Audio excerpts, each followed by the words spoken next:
Okay, there. Ready to go?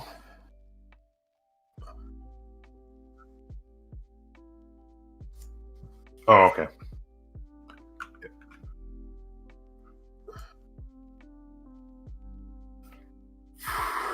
Mm-hmm.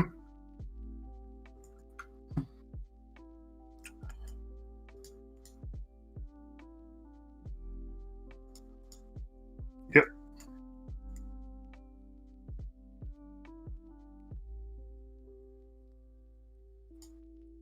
Yeah, no, absolutely. Yeah, keep it the same, basically.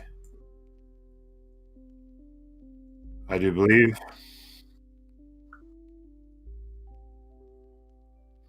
Okay, yeah, I'm just gonna. Where is? I'm gonna go start streaming on mine as well. Then.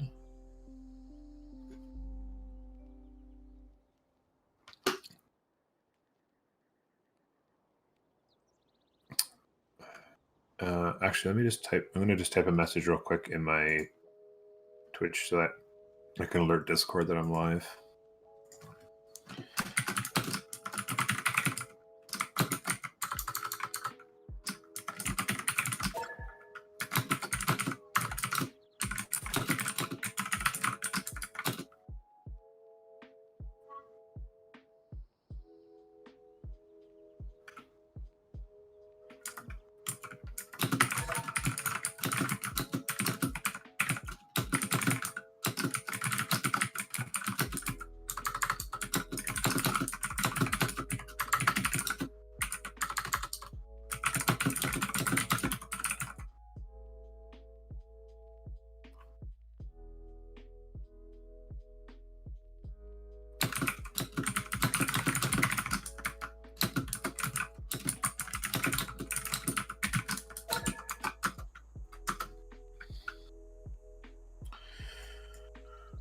Okay. Yep. Yep, I'm good to go.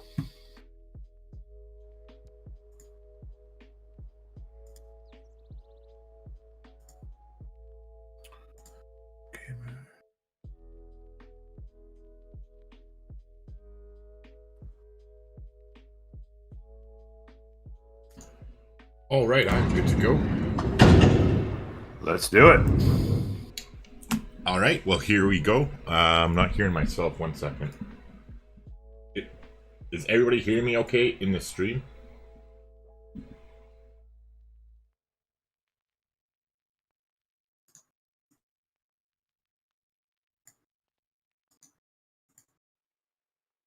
Just let me know in chat if you can hear me. I'm pretty sure you can hear me now. Yeah, my mic's getting picked up. Never mind. All good, everybody. We are good to go. So, just so you know what is going on, today is going to be a 4 versus 4 matchup between myself and Normul8or. If you do not know, I'm going to let him talk about himself briefly in just a second.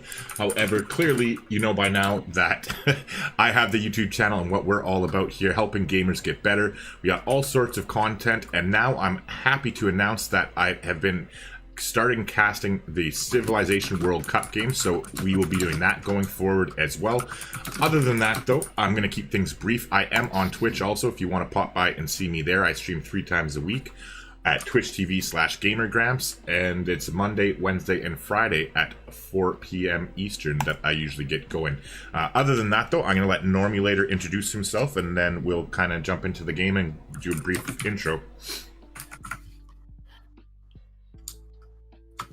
No. Yeah, so sorry about that. I was just looking around the map here and trying to get ready. So yeah, I'm super excited. Like you said, I've been looking forward to this. Had a lot of fun last weekend jumping in and doing some commentary. Hopefully this game goes a little bit more... Well, I guess last game went smoothly for one team. Hopefully this game goes smoothly for both teams and we have a nice, fun, exciting... there's some action, if you will. And yeah, it's great. I'm looking forward to it. And this is great. And I want to thank you again. I've done it a few times now, but I want to thank you again for inviting me to join this. It was an absolutely fantastic idea. Yeah. And it's pretty great. So looking forward to it. What's all about your Twitch and your YouTube and stuff? Because I know your YouTube, you have a lot of Civilization content.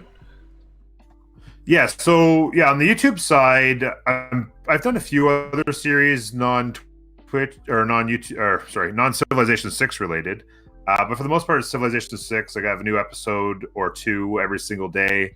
Try to keep it fun and exciting, and not just the generic typical runs, but we have some Wonder Starts stuff there. So there's maps you can actually download yourself and play, and lots of fun things that I think a lot of people, generally speaking, would enjoy. And then on the Twitch side, I play Civilization 6. There's times when I played it all week, every week, and there's been times when I've dialed it back. Nowadays, it's usually 2 or 3 days a week I play Civ 6. And then I also play things like Crusader Kings 3, and then I play lots of fun stuff. We play Among Us and play different simulator games, and even occasionally some sports games. And I play Assassin's Creed every Friday night. Just try to have fun with a really fun community. Right on. And now my feelings are hurt. I just noticed that I'm not one of your suggested streamers, Norm. Oh, how dare you? No, I'm kidding. All good. So I think that pretty much sums up our little intro here, and we can. Oh, on Twitch. Oh, I haven't changed my. You mean on Twitch? On Twitch, yeah. I was just joking because I was when you were talking about them, I was showing them on my stream, like your YouTube and your Twitch or whatever, and I just happened to go to the bottom and I haven't changed those in probably 2 years. Oh, I'm just giving you a hard time, anyways. It's no big deal. All right, but no. I should. It's funny you say that. I should change them. But yeah, other than that, though, we're going to jump into the game and quickly go over the starts and the various players for our teams. Again, I'm expecting a lot of viewers here and chat to be pretty active. So if you want to get a hold of me, make sure you @GamerGramps so that the message is highlighted in red and I can respond to it easier. And then as a quick heads up, we are doing 2 giveaways in this stream, and we're going to be taking a break after the players finish the classical era. And I'm going to be giving away a Byzantium and Gaul DLC pack. And then we're going to take another break after the medieval era, assuming the game is still going at that point, mind you. And we are going to give away an Ethiopia DLC pack. So we'll talk about that more ahead of, when we get closer to the actual times themselves. But other than that, I'm going to jump into the game here. Norm, if you want to introduce maybe 2 of your players and take a look at their starts quickly, and then I'll introduce 2 of my players and kind of just go back and forth. Yeah, sure. So as far as my guys go, we're relatively inexperienced. I've never really played a lot of multiplayer, and most of the guys in my community have been mostly committed to the single player side of the game when they have played. None of these guys are super hardcore at the game, I would say. As far as the one guy I would say on our team that does have some multiplayer experience in the past would be Lixie, who is down here actually on this coast. He's playing Japan, and he's got some multiplayer experience, but he's not avidly there. He's certainly, I would say, more into the single player side of things. But he's solid. The one thing is he hadn't played until I approached him about joining. He hadn't probably played the game in about a year, so he's spent the last couple of days trying to refamiliarize take the rest himself off a little bit, eh? Yeah. So I think he'll be really good, really quite solid. He does know the game once he gets back into a groove of things. I think he'll be pretty happy with how things go. And then actually his girlfriend, his other half, is Normul8or over here as Brazil on this other continent. And she is quite casual player, pretty much mostly single player, I think. Definitely not avidly on the multiplayer side. She's probably played a few games here and there. But yeah, they're my couple. They're actually from Finland. Oh. And they're tuning in and having a good time to this game, and they were quite excited once I approached them about it, even though they hadn't played the game in a while. It was a good opportunity for them to get back into it. So, all right, well, sounds good. And then as far as me goes, I guess the short bus kind of has an advantage because we have quite a few players that do play multiplayer regularly, and we got Fat Monk, I got Brenz, and Aegis and Sleepy representing us here. And Fat Monk is playing Scotland, Brenz is playing John Curtin as Australia. Vivit is rocking China, and Sleepy is the Inca. And as far as their starts go, we'll get into that more when the game gets going here, but the way the continents are split up, there is 2 of my players on each continent, and then there's 3 of Normul8or's team are on the big continent here to the east, and there's the one the Nopsu, she is by herself on this continent with two of my players, so it should be pretty interesting. I think we already took a look and consider the map balanced, and at this point, I think we're good to go and give the players the A-OK to get back in here.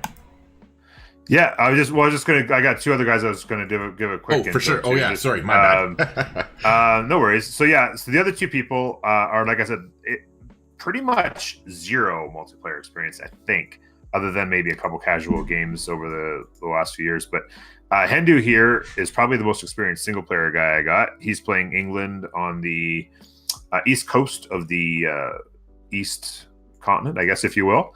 Over here on the coast that side, and then where is he? I can't find Kinsho. Oh, there he is. Rome. That is him. Okay, Rome is kind of smack dab in the middle of this continent, and he's probably the least experienced player. He plays a lot of different games. He plays a lot of grand strategy games and stuff. But he knows the game decently well. But again, like I said, it's probably an uphill battle for my guys. I think they're good enough that they'll be able to put up a fight. I don't think they're gonna get rolled over. But like even take away the fact that none of them, not a single one of them, has ever played what's the mod called? The Better Balanced Game. None of them had ever even heard of it or played it until this game. So they have no idea really what they're doing on that side. But put that aside, even playing online speed is a massive difference from what they're used to, which is playing on normal speed and watching me play on normal speed as well. So even the timing of how things work are going to be a little unusual for them. So yeah, I know what you mean there, because like even me personally, I was coaching, doing a one-on-one coaching session earlier in the week, and I completely forgot that. Like I literally told this girl to do a turn 3 settle, not realizing that we are on online speed because I normally play on standard. So I'm like, turn 3 is totally acceptable. And meanwhile, that's like a turn 6 settle, which I would never do. Yeah, exactly. Yeah, like Cooper. Turn 2 settle is not bad on online speed, but you give up 2 full turns. That's an awful big wait. So okay, so we good to go then? Yeah, I'm ready to go. I think we go ahead and shout at these guys to let her go. Yeah, I had the message already. So we're gonna wait for the pluses from everybody on the players. That's 2. Yep, your guys are on the ball. Nopsu, Kinsho. Yeah, I think all my guys have said yes now. Dixie. Yeah, you're all good to go. Yeah, everybody is. Just Monk is the only, or not Monk. Brenz is the only one that. And he's the one who's going to pause. So yeah, and there we go.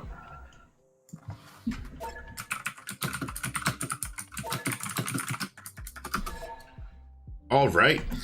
All right, here we go. So the unpausing has occurred. So we are officially live here. I don't know, Norm, do you want to take one of your players and kind of go over the start location, and we'll just bounce back and forth? Yeah, sure. That sounds good. So Rome has settled in place. They had an interesting situation because they could have turned... It was really weird because the Grasslands Hill, which you don't ever really want to settle, was the only settle he had where he'd have good tiles and stay close to the mountains. If he had moved to the left, he could have settled one tile to the left, but he would have had no good tiles to work. He would have been working 2-1 tiles immediately. And if he'd have stepped across the river to get a 2-2 city center, it would have been even worse. And he'd have had 1-1 tiles to work or 2-0 tiles to work. So it was one of those situations, rare indeed, that you kind of got to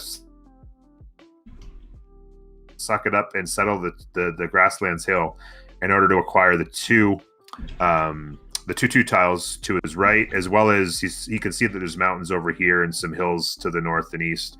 So it makes sense to keep those good tiles in his capital right there. I agree. All right, so since you started with Rome, let's move over a little bit and... Oh, we gotta wait. It's all shrouded. I didn't click on anybody, did I? No, I didn't. Yeah, mine switched as well. I had to click back on my guy. I don't know why that did that. Neither did I. But we're back in business here. So I was going to start talking about Hendu, but that's your guy. So let's find me guy. Let's talk about the Inca, who is being played by Sleepy G. So he settled in place here right on a geothermal fissure, so that is going to be a nice little boost to his early science game. He is playing the Inca, as I already mentioned, and we'll see here he's opening up straight into mining, and so far it looks like the only person going for religious open is Lixie, but we'll deal with him in a moment. But yeah, other than that, he's got a decent little start here. He's on the lake, so he has fresh water, plenty of mountains, obviously, because he's the Inca. Yeah, that's a hell of a start he's got there. Yeah, I would definitely agree. So, but yeah, other than that, that's pretty much it. Like, he's got fresh water. He's got some nice floodplains down to the south where he can get some decent industrial zones going if he wants. There's another geothermal fissure over to his southeast, and some more mountainous regions up to his north, so that should be pretty good as far as the Inca go. So back to you, Norm, for your next player.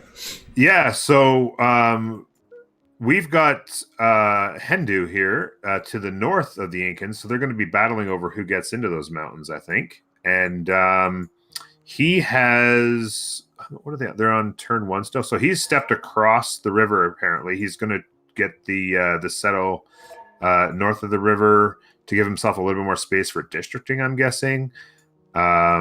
He's going to have an interesting time for good tiles early. He's going to have he's going to have a ton of good tiles in his second ring, but I don't know if I would have gone across the river or not on that one. I feel like I might have stayed and settled into place, but he knows the game, and I think he's probably got a plan. He's going to have obviously fresh water. He's going to, of course, be in a good position as Victoria of England to be on the coast here. He's got some nice coastal options to get the Navy going, and should be a pretty good spot. He's got actually a fair amount of land kind of southeast that should be good. And then, yeah, it'll be interesting to see who settles between those guys, who grabs that land first. So, should be good. All right, so we're actually gonna have to re-lobby here quickly. There's an issue because we had the game open for so long and paused, where they basically have like unlimited turns right now, and they're having some issue. But we might not have to. I'm relying on my guys to respond because. Okay, so yeah, everybody's gonna leave except for us. Okay. And I'm gonna save it here.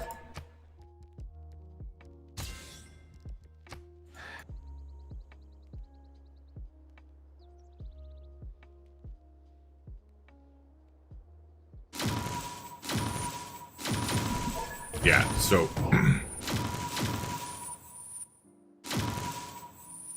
so should I leave as well? Yeah, you know what? Oh no, we're on the next turn, so yeah, it's all happening properly, so I will save it again here. I was just gonna say the AI is taken over and they've done like 5 turns already. I wish I knew how to fucking pause this there. Okay, so now we know it's just P to pause.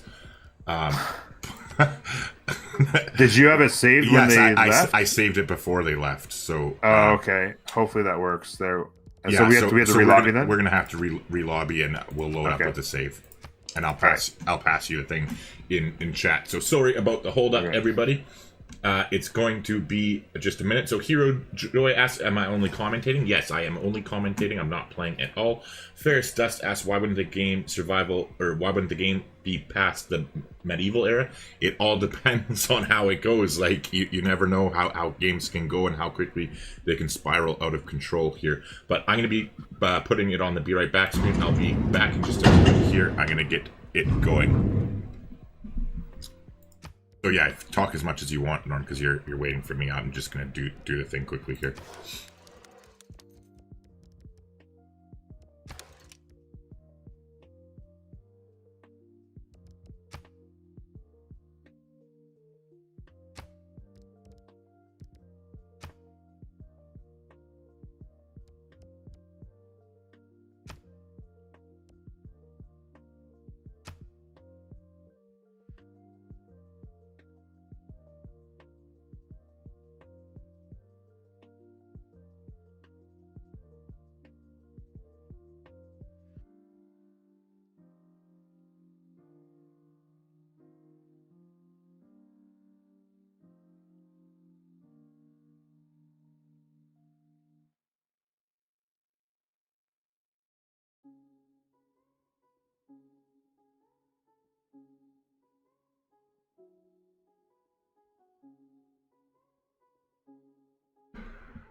All right, so sorry about the hold up here, everybody.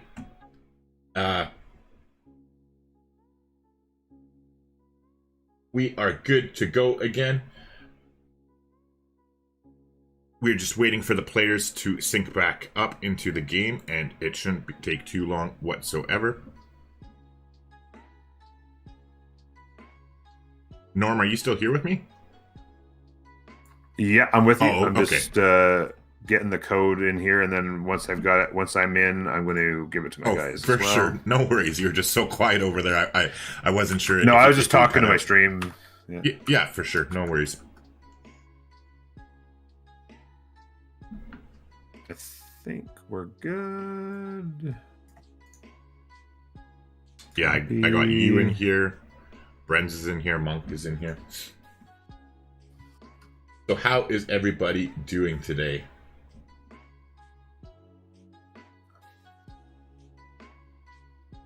Okay, I'm in. Yeah, okay, good.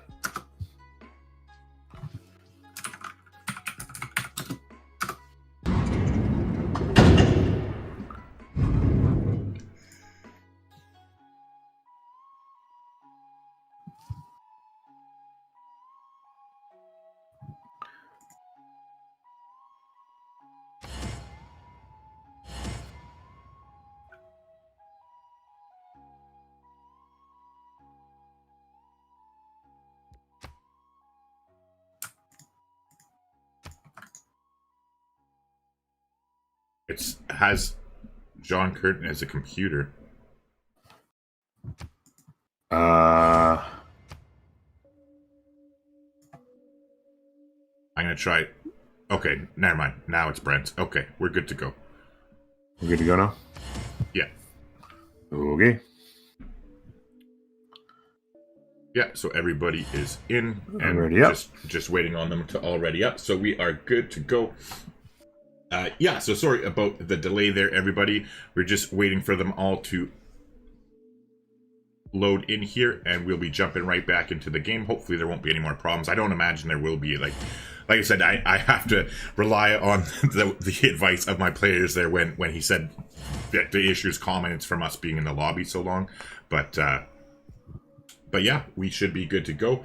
Emil, very good question. You say, hello, what is this tournament? So hello right back at you, Emil. And this is not a tournament necessarily. It's just basically for fun. But it's a new series that we're doing here where I just coined the term King of Creators as a joke sort of thing. But it's basically just a friendly little competition to get our two communities involved and have some fun, entertaining play where I'm going to be playing... Well, I'm not playing, sorry, I'm casting, but I have a team put together from players from my community, and Normul8or is co-casting the game as well. Is Lixa not in? Sorry, I missed something. Lixie... It looks like he's in. I don't know what it looks like when he's in. I see his name, and it says player. Yeah, and I saw Lixie connected, so I just would assume. But yeah, so anyways, so we are playing. Oh, maybe just waiting because he had to run away. He's just he'll hit ready in a second, maybe. Okay. Nopsia connected him. He had to run and do something. Okay, no worries. So we're just waiting on one player at the moment, and then we'll be jumping back in. But yeah, so what we're doing here is just a friendly thing to get our communities involved with each other, get our communities interacting and knowing each other, since everybody here is pretty well focused around Civ. Other than, like, I do my variety gaming on my YouTube channel. I stream other games there. However, I stick to just Civilization on Twitch. And then Norm here is actually kind of the polar opposite, where he does his variety gaming on Twitch and sticks to basically just Civilization for the most part on his YouTube. And we just thought it would be a fun way to have some entertaining play, get our communities active, and then so going forward, this is going to be the first game the only game that me and Norm are playing against each other for the foreseeable future. However, next week I have a team. Okay. Ready to go. All right. We're on our way in, it looks like. So next week I have Peppermint Butler is coming over, and he is going to be commentating with me while a team from his community plays against my team. And then the following week we have 100 games in 100 days is going to be doing the same thing, followed by Bostius and then Van Bradley. So, for the next 5 to 10 weeks, every Saturday at roughly 1 p.m. Eastern, we are going to be doing these. Like I said, it's nothing like crazy competitive. It's more just like fun and a little bit of bragging rights. Sure, I'm not going to lie, but try not to rub it in too hard either way, no matter who wins here. But it is all for fun. But yeah, so we're back in the game. We're good to go. Cotton says, would you consider doing a noob multiplayer game with a coach each? I am not doing we are doing that, Cotton. I have on my channel plans, but I'll get into that in just a second here. We want to get the introductions done before it goes too long, so let's see here.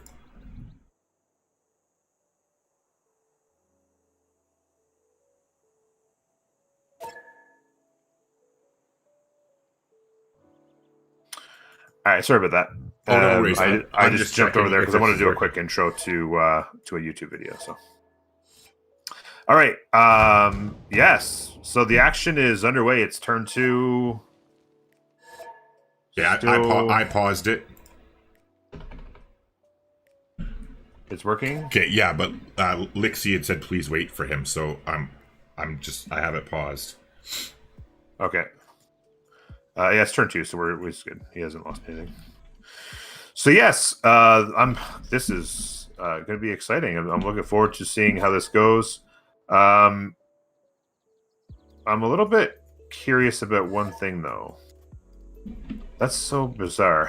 Why did all of a sudden Nazca has 5 warriors and walls?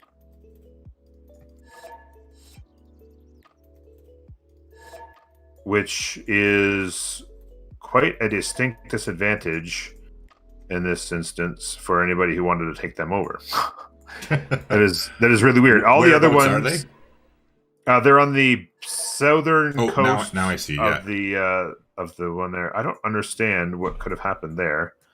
Certainly, Japan probably won't be happy about that because they would have been an easy takeover on the coastal side of things here, and they're going to have a little bit harder time than they should have when it comes to that, unfortunately. It also appears, if I had to say so, like a bit of an advantage as far as, because there is no limit. Sometimes a lot of people play on multiplayer. They will play with a limit of 1 city-state takeover per, and then you haven't implemented that. Yeah. So Akkad and Cahokia, there's a lot of city-states on this map where it's 2v1. There's 3 to the south here. 2 of them are extremely vulnerable to coastal hits. So it's going to be very interesting to see how this game plays out as far as city-states are concerned as well. It's fairly tight for land, I want to say. Really small continent over here on the 2v1, and then the continent over here is fairly normal size but has 5 and then that 5 civilizations. That small island in the middle as well. So yeah, that small island in the middle is somebody's gonna get pay dirt there. Hopefully it doesn't take them too long to find it, but I mean they have to get to cartography, right? Because there is no, 2 of your guys don't on the western fact, island. Yeah, in fact that's a big advantage, assuming that if they go that way.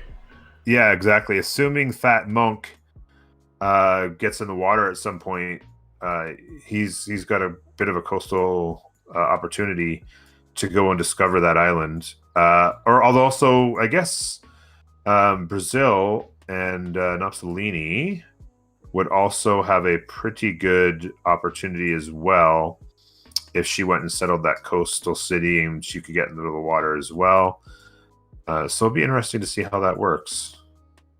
For sure. Time will tell. It is quite a ways off, and because it's continents, we don't know how much of a priority the players are going to put onto getting their navy. Yeah, getting into the water. There, right? So they probably might be not super early. More focused. So, and speaking of Fat Monk, he didn't settle on the coast directly. He's inland, right? So unless he settles some coastal cities, he might not even really prioritize that. I don't know what their strategy is specifically. I have a couple of little tidbits that I might share as we go along here. But in the meantime, Norm, do you want to quickly do another introduction or like talk about one of your players? And yeah, sure. I'm gonna run and go get a drink really quick, but I'll put it on where you're talking about so that people on my screen can follow along. So over here on the left-hand continent, if you will, the Western continent, Rio de Janeiro and Brazil.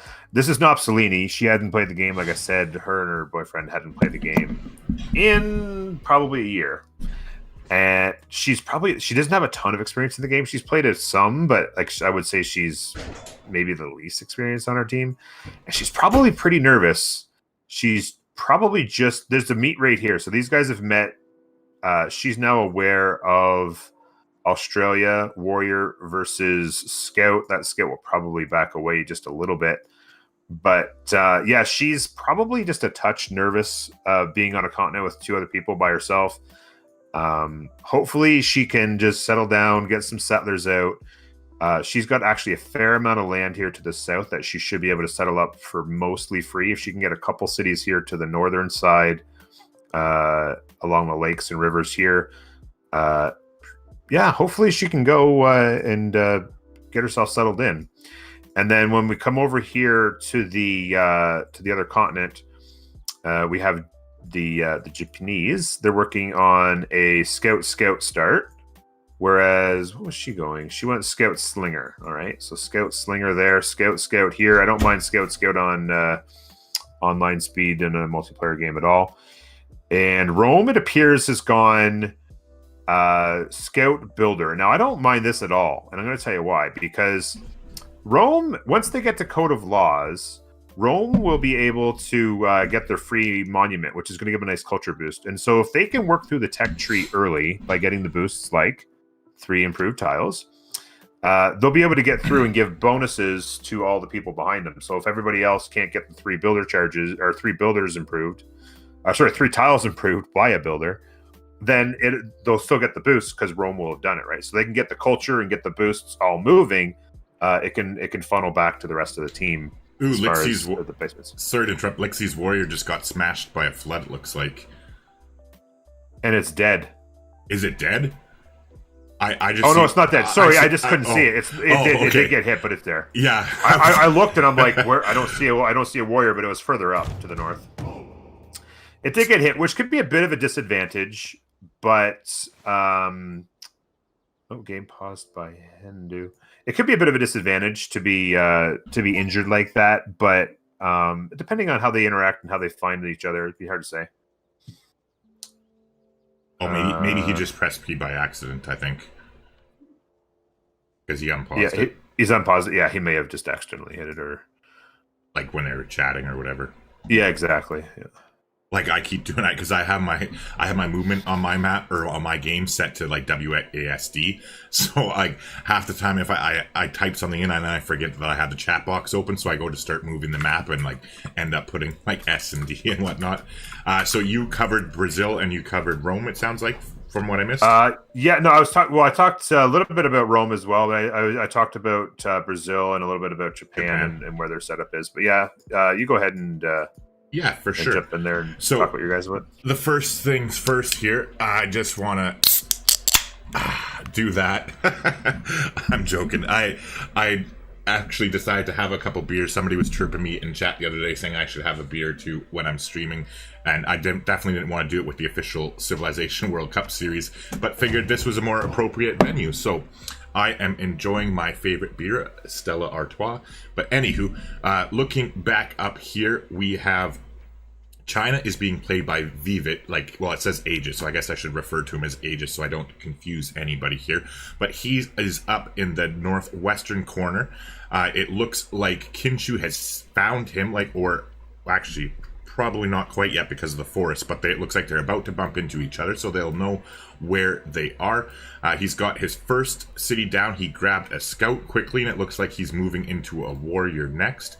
And he has found a barbarian camp to his southeast, which he looks to be taking care of. However, he doesn't know there's another one up here directly to his northeast up in the tundra, so that could definitely prove interesting. Lucky for him, though, there isn't any horse tiles around it, so it won't be spawning horsemen or horse archers at least, so that's something.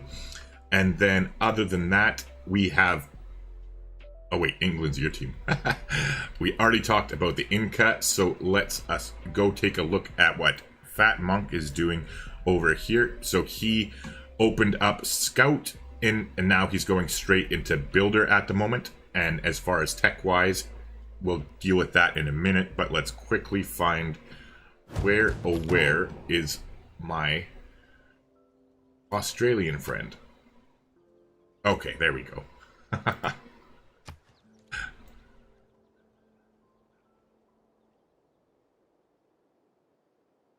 Wait, where is Australia, Norm? Do you know off the top of your head?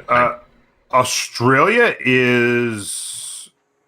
Oh, I found it. Australia's on the west coast, on the west side. Continent. Yeah, here we are. So Brenz himself, he opened up. It looks like he opened up a builder, unless he got it in a goodie hut. I don't think so, because we actually get notifications when they like pop stuff out of goodie huts. So it looks like he opened up. Oh, maybe he did actually, and I just missed it when I was gone, because he has a scout here that is injured, but he does have that builder, and he's working on a settler at the moment with 5 turns remaining on that. So it looks like he opened up scout into builder, scout into settler, and got the builder from a goodie hut, either from his warrior or the damaged scout there. Not really sure about that, but I think that pretty much covers everybody's little opening here, other than I didn't look at... Oh, wait, yeah, I did look at China already. So other than that, I think we're good to just kind of go with the flow here, Norm. Yeah, I just noticing here. It looks like England went with the. I'll keep clicking on those things. Looks like England went with the warrior start instead of a scout, and has gone into settler. So they're 5 turns on a settler. And Rome went scout settler. They are 3 turns on their second city. Keeping in mind, of course, that Rome builds a settler, they're also building a monument at the same time, essentially. So they're going to want to get cities down quickly. And Japan is into their settler as well. And I was just going to take a look at... Yes, we went scout, slinger, settler in Brazil.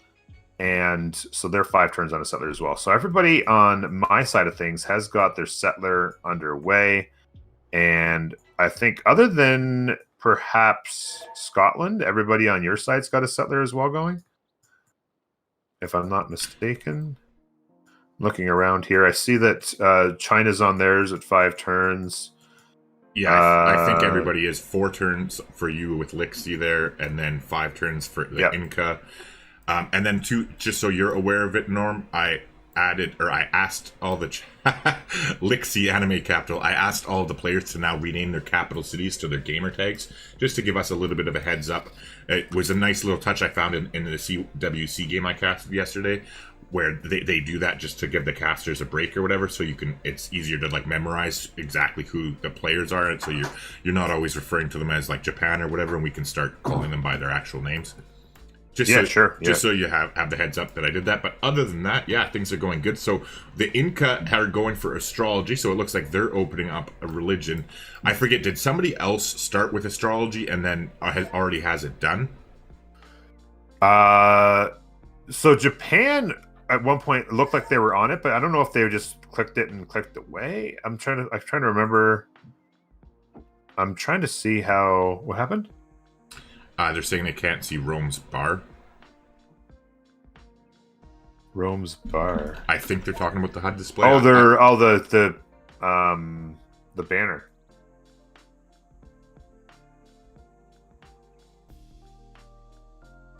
I don't know. You can. Kensho is not there. Oh, on the banner, Kensho's not showing up on the banner. Oh, Does it just happen? Maybe we hit next turn, it'll fix itself, maybe?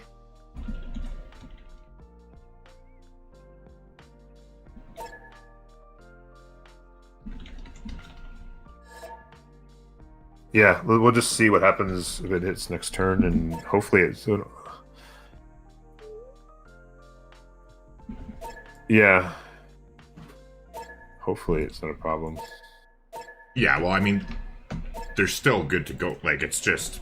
Yeah. It's literally just a HUD ribbon, so, I mean, realistically, it's not the end of the world if, like, they have to communicate a little bit more.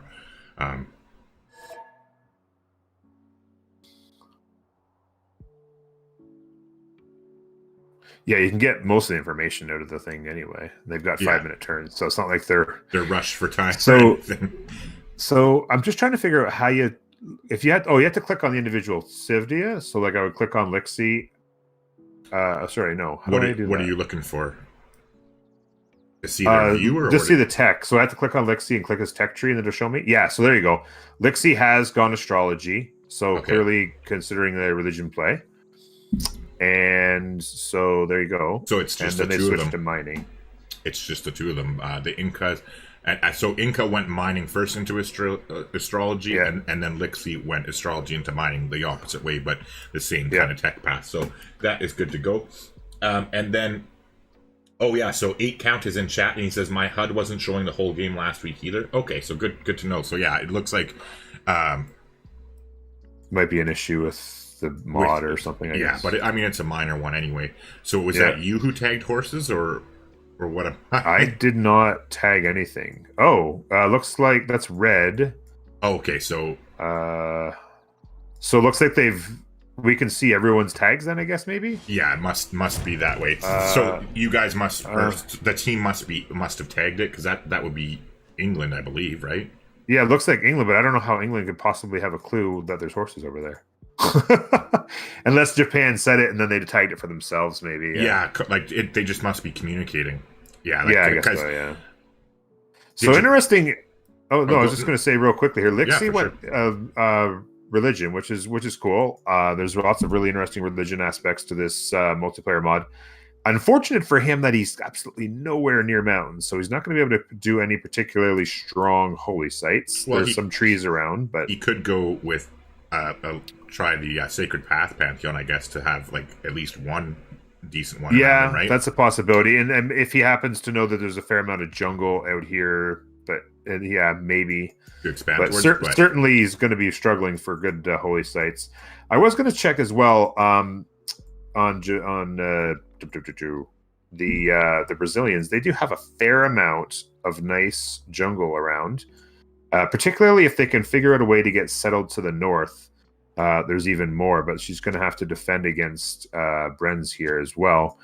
But Nopsu, if she can get some cities out, she absolutely has. Like you can see here, even to her north, there's 4 jungles around a campus there, a commercial hub, I should say. Into her mountains, she's got some extra. So, she's got some really nice jungle to start. It's funny, when they were discussing who to choose as civilizations, I was saying, well, if she happens to be close to 1 or 2 neighbors, somebody marking ruins over here apparently.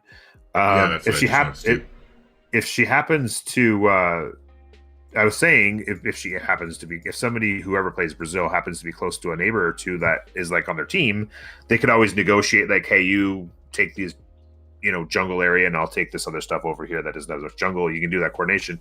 And then, of course, as it turns out, the person playing Brazil is on an island all by themselves, or not an island, but a continent by themselves with no friendly neighbors. So. With two not so friendly neighbors. So it'll be interesting to see how that goes. But I was actually surprised in that game yesterday. I'm not sure how much of it you did watch with me, Norm. But in that game yesterday, so America was on a continent, and he was surrounded by 3 of the other team, and he literally held on to his own the entire game.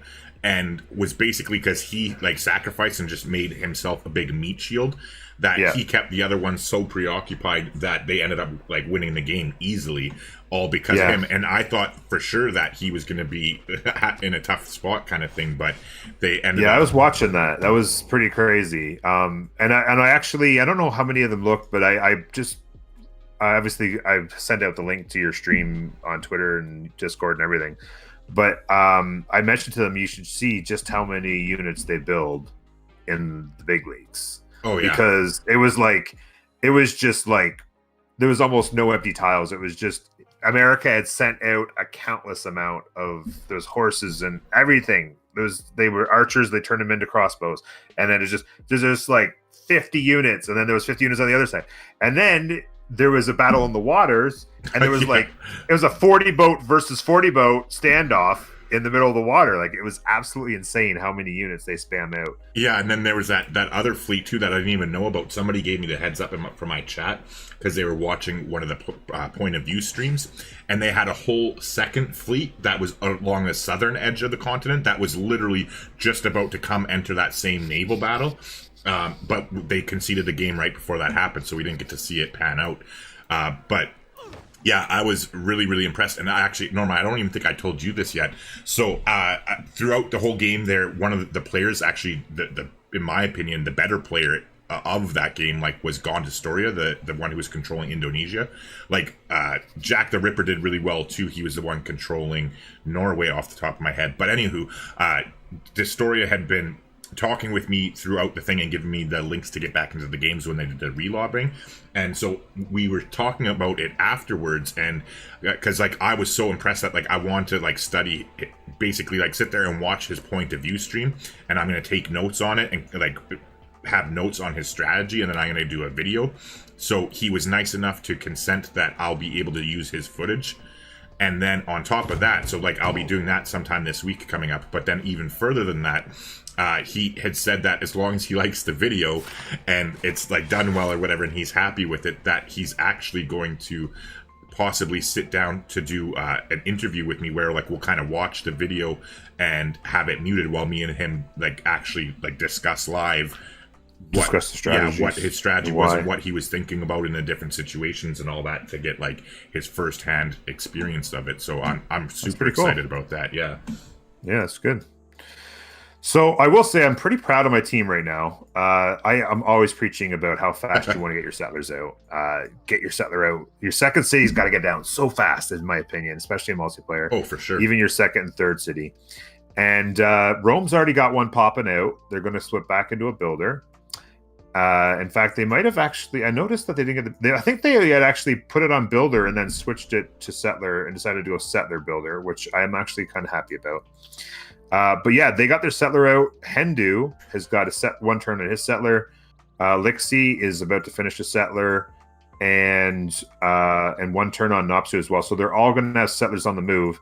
And compared to your guys, they're just slightly ahead on the settler game by a turn or two in most cases, which is a nice advantage early, as long as you get good settles with those guys and get those cities up and running.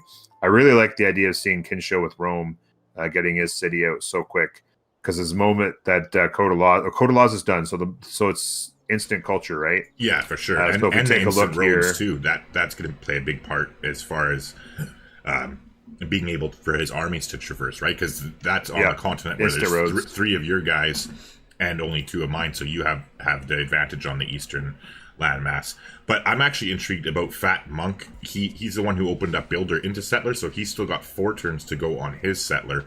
However, his builder's out and he already chopped a spot. I'm assuming that he's going to go for a campus, and he's just waiting for it at the moment. If we take a look at his tech tree, he's at pottery right now. But yeah, so it's going to be interesting to see how his little diversion plays out, because he is the one on my team that has the most multiplayer experience, like by far. So I'm interested to see how his strategy plays out and what kind of little twists that this variation will have compared to how everybody else is opening. Because you're right, like your team definitely has the little bit, like by a turn or two in most situations, the head start on the settler game.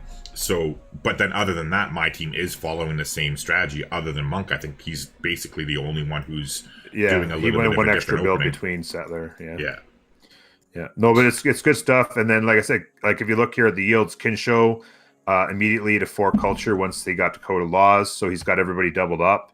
Yeah. And then as soon as he settles that city, he'll be at 6, and he'll be at and he'll be at triple, right? And it's onward and upward, forward. exactly. Yeah. then taking a look at the text too that we got now, Kincho is also going for astrology here. So it looks like that we're going to have 3 religions at play to begin with in the early game here. And it'll be interesting to see what they take too, because there's a lot of different things you can do, like with Crusade or Defender of the, what is it? Defender of the Faith, I think, is the one that gives you the defensive, right? So you're talking earlier about how Lixie doesn't necessarily have the best holy sites. He might just be considering grabbing like a defensive thing. Yeah, what he just might be just looking specifically for one belief and not worrying about faith production necessarily. Yeah, or like possibly too, like if he opens up. The one that I never get anymore, because on DD it basically doesn't exist as far as I'm concerned, but choral music, like where he can turn his holy sites into little basically mini theater squares by generating culture instead of, well, on top of the faith that his buildings produce. Yeah, very good point, because he does have the half price, or not half price, but the cheaper. Well, yeah, half price. I was going to say half price towards districts, half price towards his religious district. Yeah, and the theater squares too, and the theater square and the encampment. So he's got some big advantages there. So that's a very good point. If he can grab, choral music, then like you said, he can get those half price, just go hard culture, right? Get the half price. I keep wanting to say religious district, and then, like you said, get the buildings, and then it's the equal culture as well. And so just take advantage of that half pricing that he gets. For sure. All right, so go ahead. No, I was just going to say, so Henry's jumped into a builder as well. So that's actually who I was flipping over to next. So yeah, good time. Yeah. So it's gone. So settler into builder for those two. I'm curious. Lixie has not chosen yet his. He's gone settler. Yeah, he's going to go settler. I like it. Especially with those with the half price districts. It really with the half price districts, you might as well get lots of cities down and get lots of cheap districts going quick. Exactly.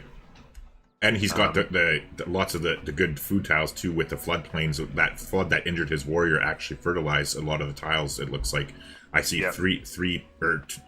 3s, and then a 3 and 1, and then also a 4 and 1 on the rice paddy as well. So I think that got a little bit of a 4-1 rice paddy is augers. Yeah, not to mention the 4-1 spices to the south of there too. So he's definitely got some nice city potential there, which he's all obviously on top of with his warrior. He's aware of what's going on over there. Yeah. Other than that, I'll quickly cycle through my team here and what they're doing. So, by the way, I got Bren since he put it in his when he renamed his capital, he renamed it to I Got Bren's YouTube. So, just so everybody is aware here, I Got Bren's does have a YouTube channel. You can search for it if you want to. He's just getting started. He's like under 500 subs, but he is starting a series where he has 3 videos in the series so far, but they're basically tutorials on the early game right now, talking about like different settling strategies and different things that you want to look out for. So if you're a newer player, go ahead and check him out, show him some love if you want, but no pressure. I just was mentioning it because he did put it in there, so I figured I'd do him the favor and give him a quick shout out. But other than that, he opened up, like I said, he opened up Scout into Settler, but he got a builder from his goodie hut. And then now, after his first Settler, he has gotten himself a second builder and then is working on his second Settler as well. But he just started it with 7 turns to go there. And then, meanwhile, if we take a look over here, so Monk is still working on that Settler. And other than that, if we pop over here, so Aegis, it's going to be so hard for me to keep calling him that, even with his capital renamed to it, because I know like his normal screen name that I deal with him is Vivet, but Aegis over here is China, and so he's got a Settler out and just finished a builder by the looks of it. He still doesn't know about the Barb camp to his north there, but I think he did take care of that other one. But meanwhile, I just noticed too that there's a horse barbarian camp somewhere. He might have cleared. Yeah, I see one horse there. Yeah, I think he cleared the camp, but is now kind of stuck dealing with the horse leftovers. So that warrior might not be long for this role. But then again, he is on a forested hill, so by fortifying, he might be able to tough it out. But now that the camp is gone, though, the scout is probably going to double team him as well, because like they kind of go scout's likely to hit. Yeah, batshit crazy. So that warrior might be rest in peace. I'd be curious to see. I'm trying to get used to this mod here. So I'm going to see if he had on discipline How do I go? Okay, so I go there and then click on it. Maybe. Yeah, you click on his face. Government. Okay, there you go. Yeah, so he does have discipline on, as well as God King. So with discipline on, he will. If he fortifies, he's got the promotion, so he's got the promotion as well. And I'm assuming which I guess in a way is bad news because that means he's not going to be able to get a promotion to for heal health. up. But yeah, though I think he'll be fine there. He'll be able to absorb those hits and then heal up. I don't think he'll lose that unit. It could be in pretty good shape. But interestingly as well, to keep talking, Rome has an interestingly placed warrior of their own in the direction that China is hoping to bring their settler. Well, he is escorting the settler too, though. So yeah, he does have it escorted, but it could be an interesting little position as far as just slowing them down a little bit, perhaps, because especially too if they wanted to settle on the Plains Hill, that could be a thing too, right? Because he's on the Plains Hill, and he might have wanted to settle there, so he might be forced to take the coastal city, which could be the strategy, considering because we don't know what they're planning, right? We got Lixi is going for sailing, and so is Hendu, so they might be trying to control the coast, and it might be intentional to try and get them to force the coastal city, because that could be a very good strategy. If he wants fresh water, he's got to settle on the coast, right, or deal with the warriors. So that could be very well what they are intending. We'll have to see and how that responds, but that is definitely a good pickup. So it looks like, to pop back to that warrior, the hero warrior. I think he'll heal up enough where I think he'll survive, because the horse has basically no health. Yeah, the horse won't be able to kill him, and the scout. I think might do it, but I think he'll, just by his short and curlies, be able to tough that one out. Get it.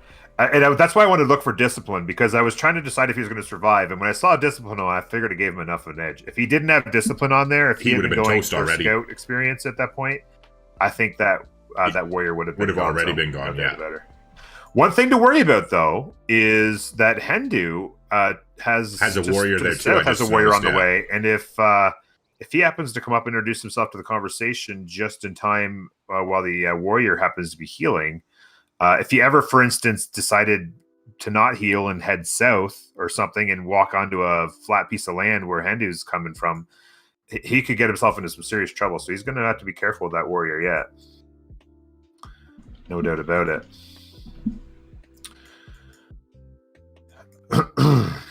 I'm just tracking the chat here. Oh no, go ahead. I was giving you the nod to keep going, because I'm just quickly responding to one of my chat. They said they couldn't hear the music, so I was just turning it up accordingly. So it looks like there's a barb camp here to Lixi's north. He does have a couple warriors in position to deal with it, so he's going to be in good shape. He's escorting his settler. He's got his second city down now. He's 3 turns from another settler. He's close enough to a hill. He's keeping his districts nice and close, which is of course what you want to do as Japan. Oh, for sure. With the extra adjacencies. So he's squeezing his cities in. And it's always nice too when you're close to a neighbor, like they would have discussed this before the game even started, that Kinsho would not bother settling down to the west on this river, because obviously being on the coast, Lixi's going to want some space. So Rome can quickly settle to the north, try and cut off their unfriendly neighbor. And of course, they have some space into the mountains and to the south where they can put some cities down. Yeah, that way you'll open up space for Japan. Oh, Jesus! I just popped down to the Inca. He's got a settler. I hope he's dropping that city, because there is a barbarian warrior 2 tiles away. Yeah, he can't get a little bit dangerous because. Actually, it's a flat hill. What am I talking about? Yeah, sorry. I was like, oh, the hill. There's the hill there, so he should be okay. But I he'll be didn't fine. realize the stone is actually on flatland, so he better plop his ass down pretty soon. But the good thing is for him is he can see it. Yeah, he can see that warrior. The +3 sight range, he can definitely know it's coming, and his warrior's over by the camp working his magic on that, so he should be fine. But yeah, so I don't think that Hendu or anybody for that matter from your team has found the Inca. However, I just noticed that Kinshu's, or is it Kinsho or Kinshu? Kinsho. Yeah. Kinsho. Okay, so Kinsho's scout is to the northwest of him. So if he continues and hops across the rivers, they will know where Sleepy is. Yep. And I actually did notice as well that it does appear as though the Incans will be introduced to the lovely Victoria very soon, because they have a scout heading up the mountain range. Ah, perfect. Yeah, I just saw it now. So and I did notice.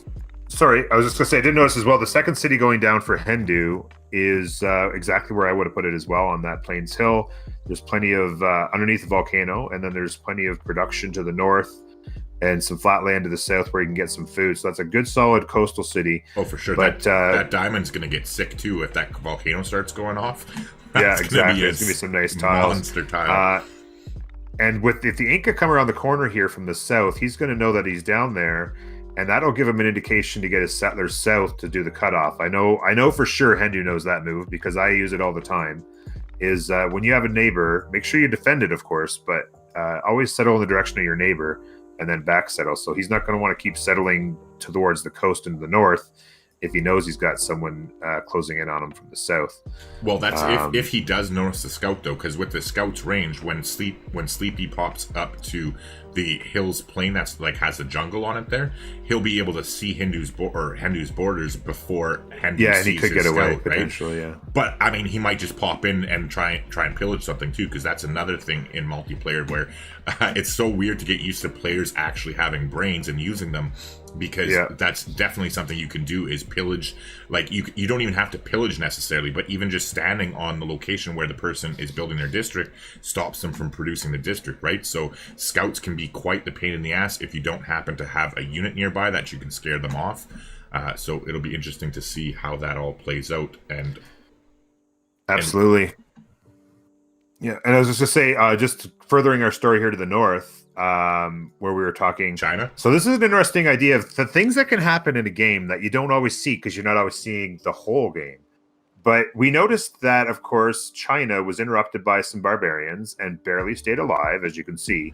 But because of that barbarian, the Barb Hut and the barbarians he had to deal with, he was unable to continue his scout to the south, or like not that he's a scout, but like his reconnaissance to the south. And so you can see that a warrior from Hendu's civilization has traveled close to 20 tiles and is going to grab a goody hut that is simply 7 tiles away from where China. Yeah, and it's a governor title, which is very nice as well. So that is a massive boost. Oh yeah, huge to London, or I was looking at England and saying London for some reason. Beautiful city, by the way. England. Oh, have you been there? Just out of curiosity? Yeah, I was there 3 years ago with the wife. Almost exactly 3 years ago. It was beautiful. Had a lot of fun. So yeah, that's massive because having to deal with those barbs slows him down, and he just didn't happen to get scouted here and get that barb hut picked up, and then all of a sudden like that, a governor hut. That's a big swing versus if those barbs weren't there. China keeps going south. Boom, pick up the goody hut, and it's long gone before that warrior could ever find it. For sure. And the other thing I was going to point out too. Go ahead. Oh, go ahead. I was just going to say the one thing too with Hendu's warrior coming up close there, and then with Kinsho on the other side, because of the warriors and Aegis's warrior barely surviving with the barbarians, they might actually be able to make some sort of play here because there's another barbarian warrior to the west, right? So there's literally Kensho's warrior and a full healthy barbarian warrior. And meanwhile, he's only got the one warrior to defend himself and the scout to play with because his slinger is dealing with a barbarian to the north of his city. So realistically, if Hendu keeps coming up here, they might actually be able to work something up where they might even be able to steal a settler off him. And then, there could be a very interesting game going on there for sure. And then on top of that too, I don't know if you saw the pop-up on your screen, but Kensho actually just popped a goody hut. Kensho, sorry. I thought I said the name wrong, but Kinsho, I did say the name wrong, popped a goody hut, and he actually got a diplomatic favor boost. So I believe he has... I'm not sure what the yield is because I'm not used to it. Let's check. 20. I just wanted to make sure it was the same. So he's sitting pretty with 20 diplomatic favor in the bank already for when we get to the medieval era and the World Congress starts. Yeah. So one thing, and I was just going to say, it's a really important... no, I'm just a little bit... Okay, so I'm just going to say something real quick. So grabbing some slingers, Kinsho right now, and I don't mind the move, but as you can see here, there's an unbelievable, keeping in mind they can't see the aluminum yet. We can see the aluminum. There is a +6 campus right here that China is desperately trying to get to. And so that's basically the play that Rome's trying to get. I liked it looked like they were trying to deny the settle on to the west, but he's come over and he's trying to find a way to deny, as long as he can, at least this location, because there is a really special campus right there. That +6 campus is a really special city. Somebody's put down a city marker there. I'm guessing it wasn't Rome because it's too close to Ostia. So at some point, somebody put a marker there. But there is a spot for a city there, and if for instance, but it's Hendu, in red though. If you look in the settler view, you can't settle a city there. Yeah, that's what I was saying. It's too close, okay. so I don't think Rome would have put it there. But perhaps at one point earlier, China put it there, and that's where maybe they're trying to head. I don't know. I don't know why you want to put it under the volcano anyway. That wouldn't be the good spot. Yeah. That would be a terrible spot to put the city. If I was putting the city anywhere, I'd be putting it personally, one tile north of that, where you can reach the Gobastan Wonder for the massive production culture, and also be in range of the volcano and the 6th campus. So the settle spot is one tile north of that. If you could ever get it. But it's going to be interesting because Hendu's headed over there. It's going to be crazy. Yeah, it'll be fun to see where they actually go. I think that Aegis might actually be planning, like he's protecting that tile, so I think maybe he's planning for not a freshwater settle at this point. Maybe he's just kind of, because look at the loyalty too. If you put the settler lens on, it's already -20. Or that, never mind, that's probably skewed just because of us. Yeah, it's counting everybody's, I think, probably, maybe. If you click on him, maybe it would tell you. I'm actually going to pop into China's view. I want to see if they even know that Gobistan's over there. Because that might or might not be... Oh, no. Okay, he has seen it. I just popped into his view. So he is aware that it's there. So then... between Kinsho's warrior and the barbarian warrior, he's got his work cut out for him to get that 3 era score settle and that nice boost to production and culture if he so chooses to go that route. Meanwhile, he definitely just boosted his archery because he killed that other barbarian slinger with his slinger there. So meanwhile, though, let's kind of pop around and check out what everybody else has been up to.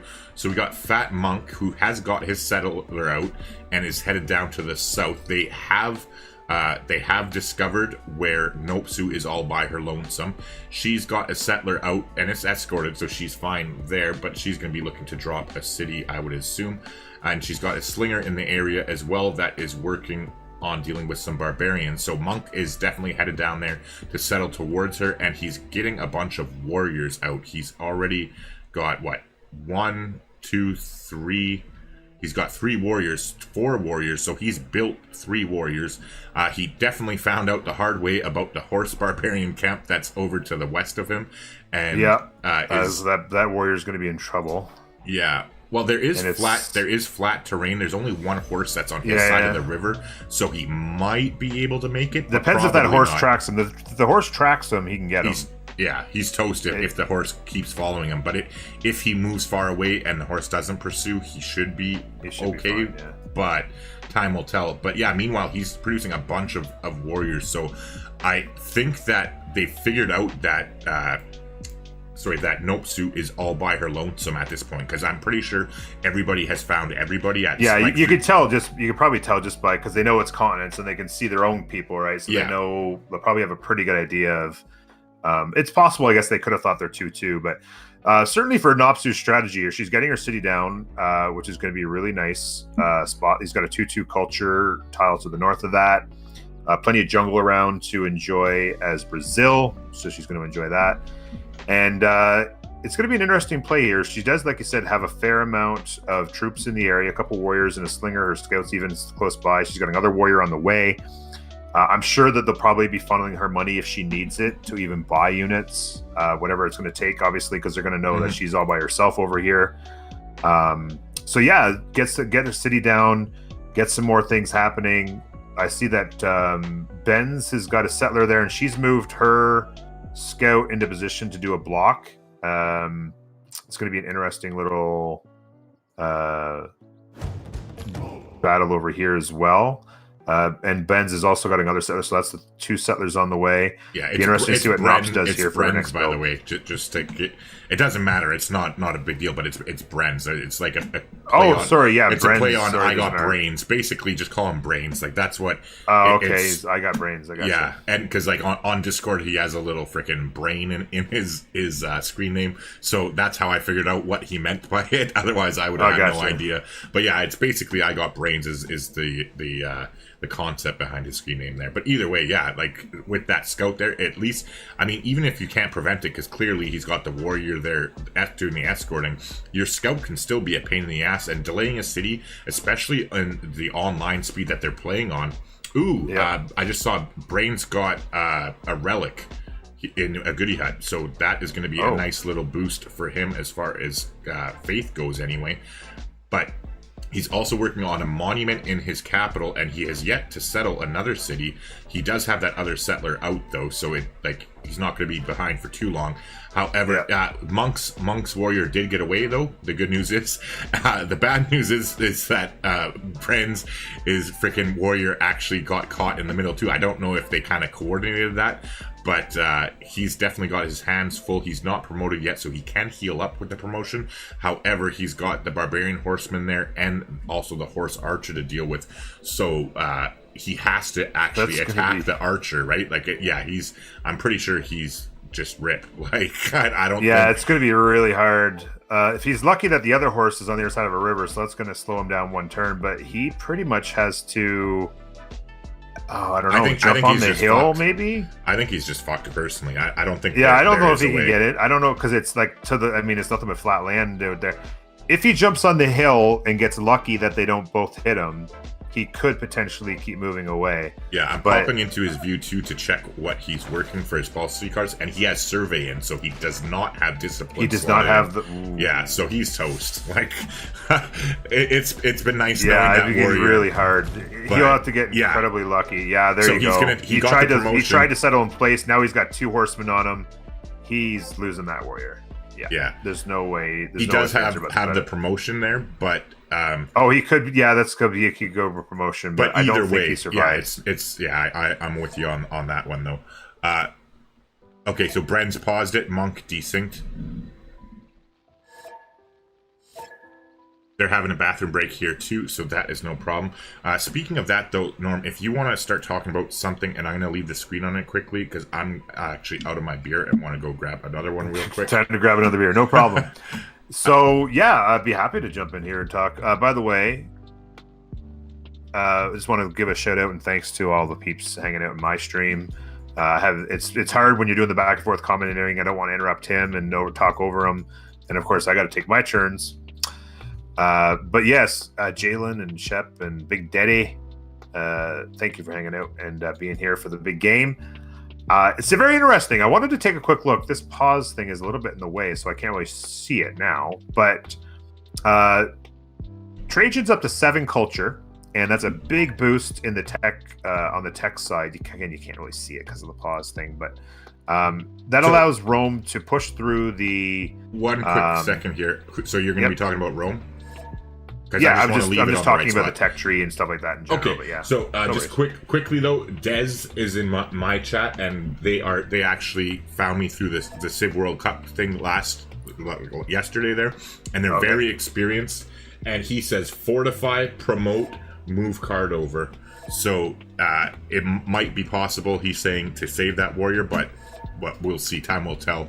But they're looking to unpause it. They're just double checking that everybody is back and good to go.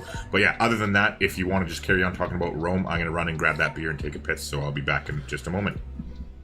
Yeah, it'll depend how he times that. If he does take the promotion, the 2 horses and the barb archer, it depends if he can get the card moved over. If he can fortify or promote and get the card moved over now before they hit, I think he's okay. But I don't think the promotion saves him from 2 horse hits and the horse archer hit. I don't know. With the card on, maybe. We'll have to see there. It depends. This horse could easily go up here and hit him. I don't know. Maybe if he'll moved out of the way. We'll see. But just getting on right back into this, I just wanted to show real quick how Rome... So it's interesting. Craftsmanship. I'm not really sure where they've gone here. Let me check this trees. So yeah, okay, there's something glitchy about that because it was like, well, hey, how could he still be on craftsmanship? So you can see here, he's gone all the way through these. He's got the boost. He's going to go through state workforce into political philosophy, just crushing the culture tree right now. And what that's going to do is all of these guys are going to have the boosts to all those techs because Rome is crushing that tech tree so hard. So that's a really nice one there. You can see here bronze working for both Pedro and Japan. And so these guys will get done. Actually, Normul8or will get it done. It'd actually be smart right now for Lixi to wait because he's about 60% done research. Normul8or finishes it off and he switches to something else. And then they all three of them will get the boost on Normul8or's research. So definitely interesting that they're all working bronze working. Potentially trying to move towards owning the Great Engineer. Great Engineer. The military, on the military side. The Great Generals, potentially. Making a move like that. Now, interestingly, third settler coming out here for Lixi, and he's getting into a monument, which I like to see. Building a holy site as well. Where is he? No, the holy site's down here. So he's got a couple trees there as well. So that'll be decent. Little holy site. Obviously, with no mountains, it's going to be rough to get anything particularly strong. But I think he's probably going for a belief more than anything. And nobody has gotten a great profit yet either. I just popped back in and I'm assuming you just talked about that, but I was just talking about how he's gonna work towards a great profit. Nobody else has actually started really even the Inca moving in that direction. Sleepy has 1 Fat point. Monk has been spamming warriors and now working on a settler. So and probably be the Sleepy first has 1 point in as for a great profit, so he's also chipping away at that. But meanwhile, too, I know you said that Lixi, he's the Inca in the bottom right of the eastern continent. He's got a holy site up there. You were talking about the holy site there that he has coming in Osaka. He also opened up with a monument in Osaka before that, so he definitely has culture going. Like, I know you're talking about him having a monument there. I'd also like to just point out real quick how sad I am that he put a holy site where there would have been a +5 campus. Just putting that out. Super sad about that. Well, I'm not sad about it, because it's not on my team, but hopefully he doesn't. He's got a +4 campus in his second city. Hopefully he doesn't make the same mistake. But we'll see what happens. It's so far things are shaping up interestingly. Are you still talking about Lixi, or who are you talking about? I was just kind of jumping around, but yeah, I mentioned the Lixi campus moving thing. a settler. The campus thing. I mean, like who? Oh no, Lixi. Sorry, no. Yeah, Sleepy had a +5 campus. Okay, and he went with holy site. He put instead. the holy site there. I guess I don't know. He just wanted to get it down. He couldn't. Maybe he didn't have the tech to get rid of the jungle, so he could have put it there instead. I don't know.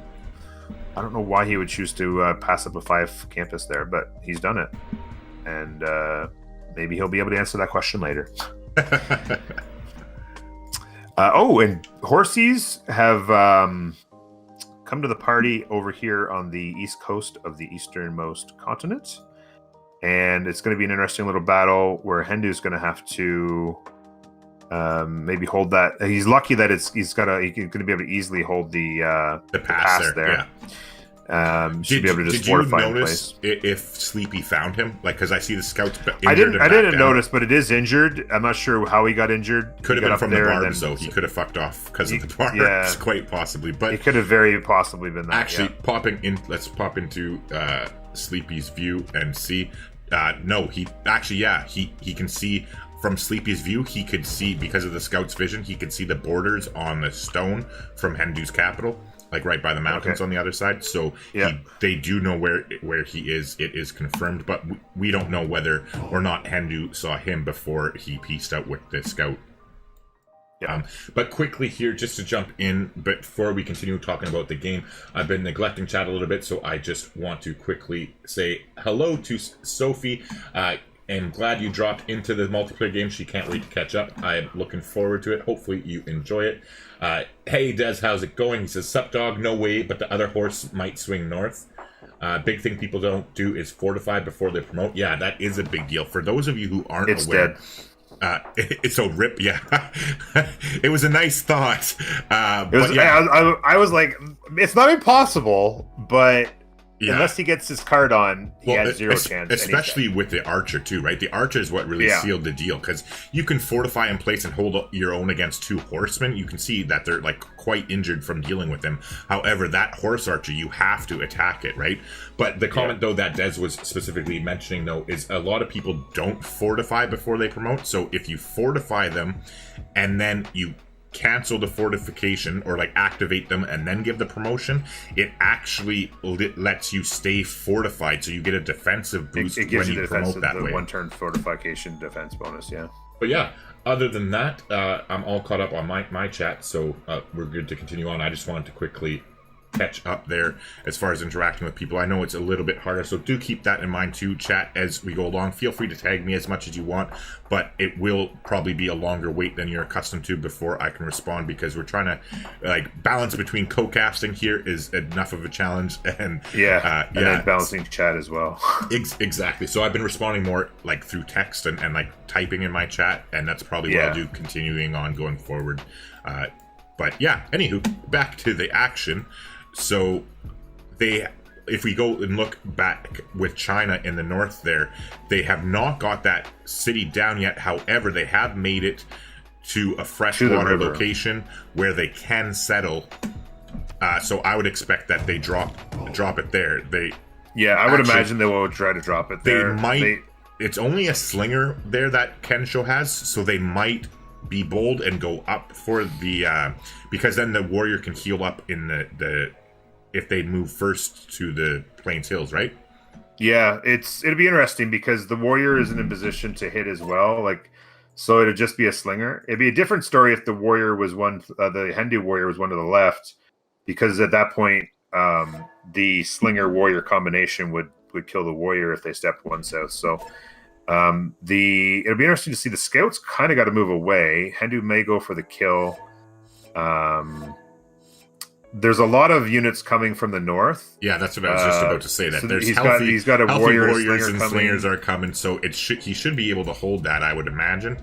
However, I mean, it's only a matter of time before Rome's warriors turn into legions. So, depending on what the Inca can do over here to kind of take that away, but then again, like you can hold on like considerably long with like archers and a great general. It'll be interesting to see whether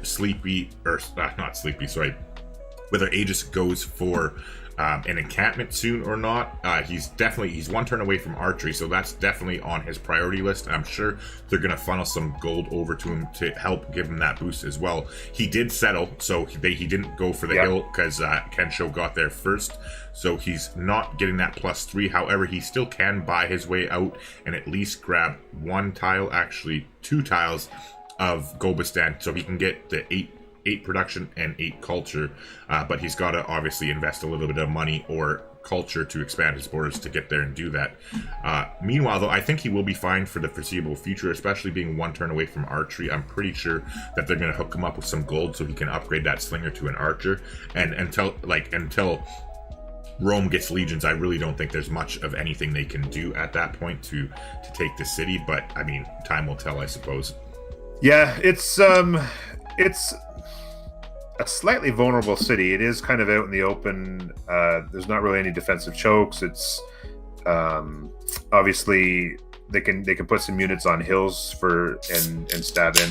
The legions will definitely have a say there, and he's kind of by himself up there. Like this is the one thing is there's a 2v1 on the other continent, which is going to get very interesting. But the 3v2 over here is also because there's 1 isolated in the north and 1 isolated in the south. And so if Hindu always has a warrior here, he's a long ways away. But if Japan ever sent some units north, it's kind of put him in a weird position though. As Rome, I'd like him to be getting another settler out. It's making me a little bit sad that he has yet to work on a second settler. I agree. Obviously, the military units, exactly. You build a settler, it's like building a monument and a settler at the same time, right? Yeah, exactly. And so it is literally So like only having 2 cities right now makes me sad. It makes sense to be building these units, absolutely. I completely 100% am on board with that idea, because obviously, he's trying to challenge this position in the north. I think though that he really underestimates I think he's overestimating his potential. Because I think that he thinks that he can make a play on this between him and Hindu's warrior, and I think he's about to get a nasty surprise here when this slinger turns into an archer and they kind of get and bought another. He just bought a warrior, or a builder. I meant a warrior, yeah. But so like I think that's what his logic was, because again, like you said, your team doesn't have that much multiplayer experience, right? So I don't think he's that aware of the fact that they can funnel him gold and that he can buy a lot of shit. He can basically buy a unit every single turn, like if they help him out enough, right? But yeah, I agree. Like he should definitely, like I would say in both Ostia, I don't know, maybe you know the pronunciation. Yeah, I couldn't say for sure. Yeah, pronunciation's my kryptonite. Everybody I here. think Ostia, but maybe not. I don't know. Yeah, that's what I'd go with too. So let's go with Ostia. But yeah, I would definitely seriously be getting a settler in each of those cities, especially as Rome. Like you said, that free monument with every single city that you lay down is an epic advantage that they have, and I don't think that he's taking advantage of it enough. But let's pop over and see what everybody else is doing. So Fat Monk he did clear that. I was correct in my assumption earlier. He cleared that tile for a campus, which he has 2 turns left to go on.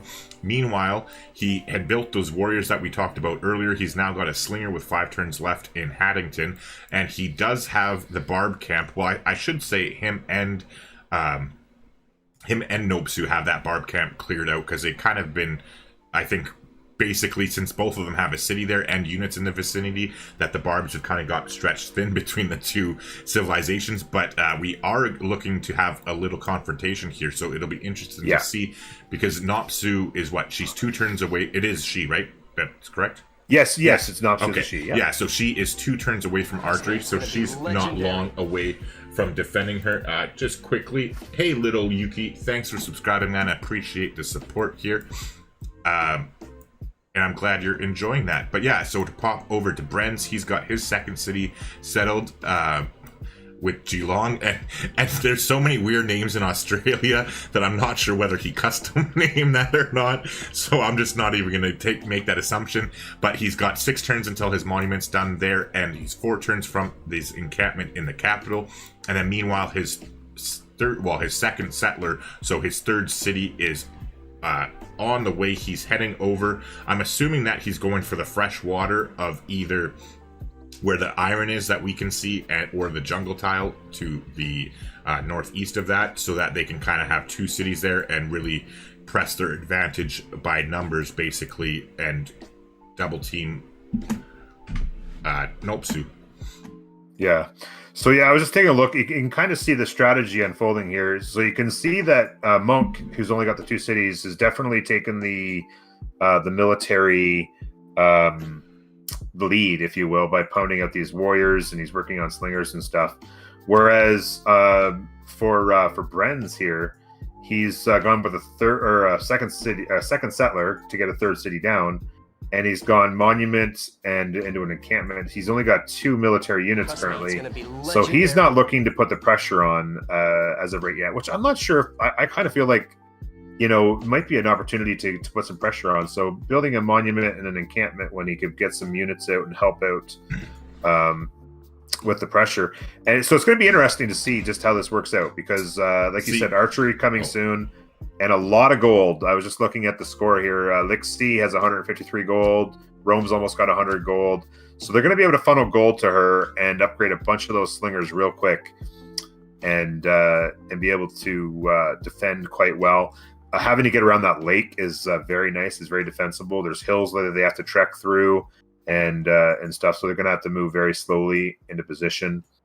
And she does have 4 warriors to go with what will be like 3 or 4 archers here fairly quickly. Yeah, because if you take a look too, like I don't know if you know this, if you're familiar with the mod or not. If you pop down to the army tile, it says both, like it says the land and navy, how many units each of them have too. So that's an easy reference to that you can look through. But so my take on what they were doing there though too, with Bren's going for the monument and the encampment, etc. The culture is important to get down to the mercenaries tech for upgrades. However, because again they're communicating, right, and both of them know that they're fairly experienced in multiplayer. So I think basically the plan is to kind of tie her up a little bit with Monk producing the units, and then give Bren's a chance to sort of sim city and like go down go down the tech tree a little bit further and get some great generals, because I do believe, I'm not 100% sure, so maybe Des in my chat can let me know on this, because I know he has a lot of multiplayer experience. I do believe that great generals affect your allies as well in the multiplayer game. Like, I'm pretty sure if Brenz grabs a great general and does some run some encampment training projects, that he can pop the general over, because now his settler's going there too, right? So he can instantly switch his great general to his new city, which that's the direction he's heading in, and then they'll have that +5 combat strength, which will definitely play a big factor. But I'm pretty sure about that, but not positive. I had no. If that's the case, then I was completely unaware of that. Oh, and Cat's in my chat, and he says Geelong is real. So there you go. We learned he lives in Australia, so he would know. Yeah. But yeah, so it's good to know about that. But yeah, I'm pretty sure that is the case. But I'll wait for confirmation, because there is that stream delay. If Des is still here, he'll let me know. But I think that's what's going on, like my read on it anyway, because I'm pretty sure about that. But I see what you're saying. If it was me, I feel like you've got her 2v1. I feel like I would definitely want to put the pressure on, right? Like, because if you could figure out a way to get the kill and take out a player, it's huge, right? And to me, I feel like if I was, I watch it. I don't play a lot, but I have watched some. I watched you watched Tomb Raider, right? CPL guys, and I feel like if I was watching the CPL guys right now, they would be pumping units out of these cities to try and take on this 2v1. That was just my thought. Oh, for sure, yeah, like exactly. Like to me, like I said, until I found out about this whole Civilization World Cup thing, and then was blown away when I got the invite to actually cast it. I'm not very familiar with the whole multiplayer scene at all. Like, that's how I know Fat Monk and 8 Count, who played last week, is through. They play in the same multiplayer group, and I got invited. Like, they met me through my YouTube channel and invited me to play with them. And this was a couple months back, and I did. But I literally played 2 games with them and then bowed out of the group, just because, like, for me, I had too much going on. But I've literally played 4 total games in my entire life, so some of the strategies are definitely foreign to me, and that's the one thing I'm really excited about. That opportunity is getting to actually watch the pros play and like observe and like absorb their ideas and strategies, and like help me out in my own thought process kind of thing. But yep. It'll be interesting to see. I don't know if you want to pop back over to your team on the continent you have favored and see what's going on over there. Yeah, absolutely. Just while you were speaking there, Irish Raider came in with a subscribe, and I just wanted to thank him. I'm sitting here giving him the thumbs up. Almost 2 full years with the subscribe. Irish Raider, thank you for being here, bud.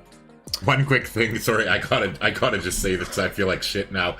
Cat says, Gamer Grampz, I'll quit my subscription if you call me Australian again. That's like calling you American. Yeah, I forgot that Cat, I was mixing Cats up with 100 Games, because 100 Games is Australian, and I believe Cat is from New Zealand, and that so that hits a little bit close to home with my mistake there. So I mean, he's just joking, like it's a joke, but yeah, like, so that's my bad. I apologize, but I figured I'd jump in and say that there. But yeah, go ahead, Norm, with what you're talking about. I was just gonna say real quick.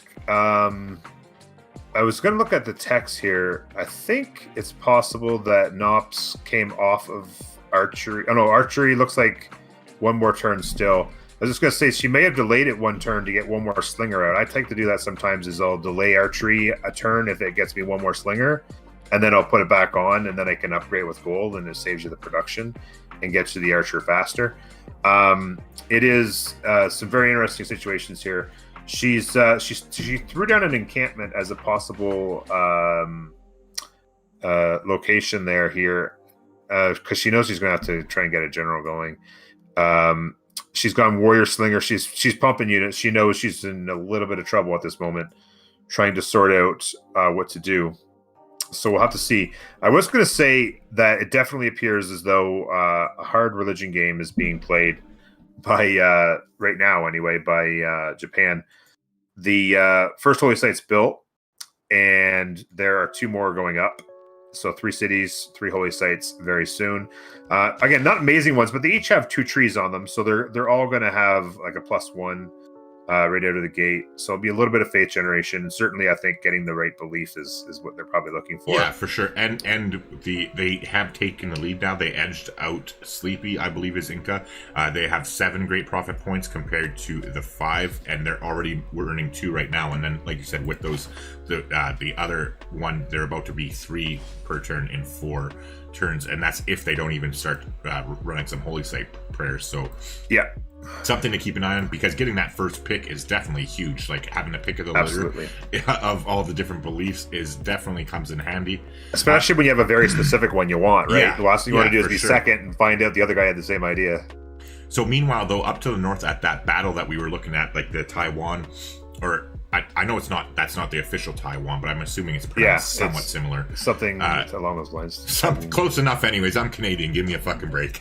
To anybody that's going to take offense to the wrong pronunciation. But yeah, it looks like while we were checking out what was going on the Western continent, that Aegis defended himself from that city, got that archer up like we talked about, and his warriors are in place, and so he pushed back basically Hendu's warrior and the other thing. So they're, I think, waiting for some upgrades, and the legions that we talked about as well. I'd imagine that's kind of just going to be a stalemate for now.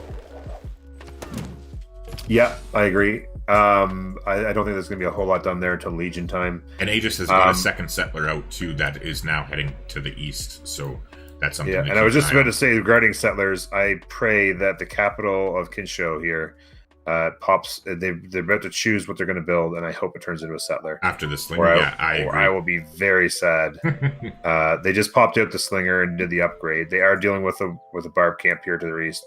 I really want to see a settler pop out of there and get another city to the north.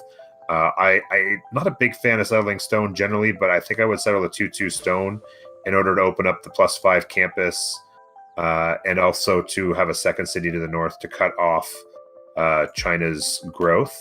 Not to mention for the Arab score too, right? Yeah, absolutely as well.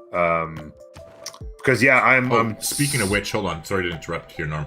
We only have 7 turns. I hadn't noticed that yet. We only have 7 turns left until the classical era.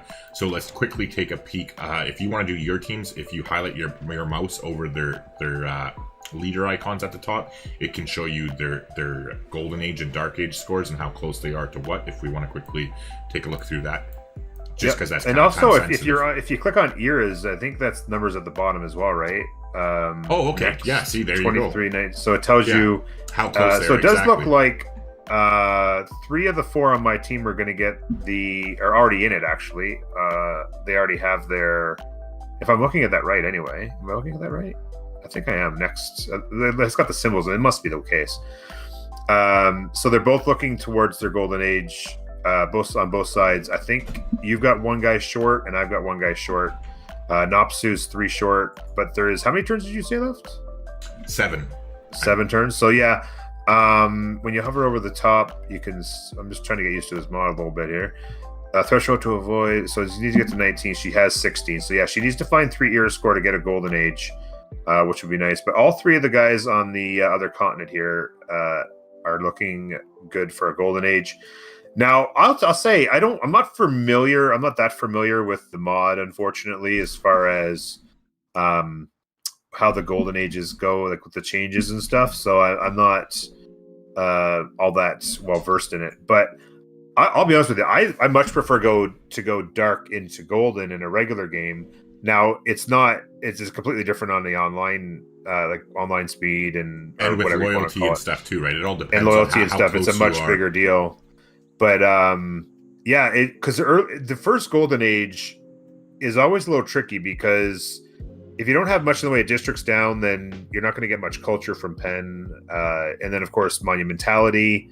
On the flip side, unless you have somehow got some really nice faith generation going, which none of these guys are really going to have too much, then monumentality isn't necessarily all that useful either. So. Especially with the mod 2, you actually don't get the 30% discount to your settlers with faith. Yeah, so it's only 10%, I believe. Yeah. No, it's nothing as far as I know. Oh, it's nothing? I thought that was 10. I'm pretty sure, like, I'm almost positive it's just 30 for the builders, and the settlers aren't in it. I'll check. Oh yeah, so for settlers, yeah, no, it's just for builders. I thought the builders were 10% instead of 30. Unless they we'll did find out. Maybe it was at one point. I thought that's the way it was, but I could be wrong. Well, we'll find out when they get to it. Let's not stress about it. But yeah, so there's no discount on settler prices, but there is the discount. We'll just find out what it is when they actually get there, if any of them choose it. But like you said, the only one that I could actually foresee taking it would be Lixie, I guess, because he does have the holy sites coming. He'll have some faith generation for sure. He'll probably get some use out of it, without a doubt, I would think. And it's 10. Nathan in my chat confirms it is 10. It's 10. Yeah, you're right. It is 10. I thought it was. But again, like I said, I'm so unfamiliar. I just from what I've heard, watching the occasional person play it. And then so as well, if we take a look, I don't know, because Des in my chat suggested that they need to start funneling iron to Rome. I don't know if they actually have any iron up right now. I'm trying to see what tab it would be. Oh yeah, so the army tab shows you, and actually they do. Hendu has iron that's working, so he has 8 iron up at the moment. So yeah, he's got 1 iron mine going, and he's stacked some up. So I'm sure he'll be sending that over to them as soon as they can. But I think that's it. But Bren's just paused it. I'm sure it's just a syncing issue. So I'm assuming he's done it a couple times. So, but he hasn't said anything in chat. So he was just saying with the war or whatever the last time that he did the same thing, that there was a bit of a delay or whatever. And then, Liski's saying this is very bad. So 1 second, we might actually be dealing with something a little bit more serious. So if you want to just keep talking, Norman, I'll interact with them in the chat. Sure. Yeah. So anyway, I was just gonna say I got my wish, and the settlers coming out of Kinsho here. And then so yeah, just heading north potentially. He's got to get that archer back on the city. He can still get the kill there. Holding his own here is good. I'd love to see at least one of those cities pop in a settler out of Hendu. He is kind of dealing with this quite well. He's got a city's options down in here. Like you said, iron is a big deal, and he's got some iron underway there. He could come down here. There's beautiful tiles down in here to come and settle. I would love a settle right here. Although a settle there actually would be losing out of the event. I'd never know it. There's a 6+6 campus right here. You'd have to settle on that, which I would, yeah. Not knowing this is there, I would 100% settle one of these two, probably this one. I would settle that for sure. Get that diamond and this diamond going. This is a gorgeous city. And then you'd end up grabbing the +4 campus and not know that there's a 6 there. The 6 could potentially come into play over here somewhere. But yeah, that's a fantastic place to look for a city, and I'd love to see him get one going there before too long. These guys are grabbing a settler, and they're going to want to probably try and head north to do some cutoff as well, although they're going to have some barbs to deal with. So a very interesting situation going on here. And like I said, iron as well. There's about to be iron online for Lixie. You can see he's about to get that one going. So they'll both have iron. It doesn't look like Rome has iron, which is unfortunate. They do have some out here, but it's a little bit of a ways. You have to buy that tile. They'll definitely funnel that iron, and we'll definitely see some of these warriors turning into leeches before too long.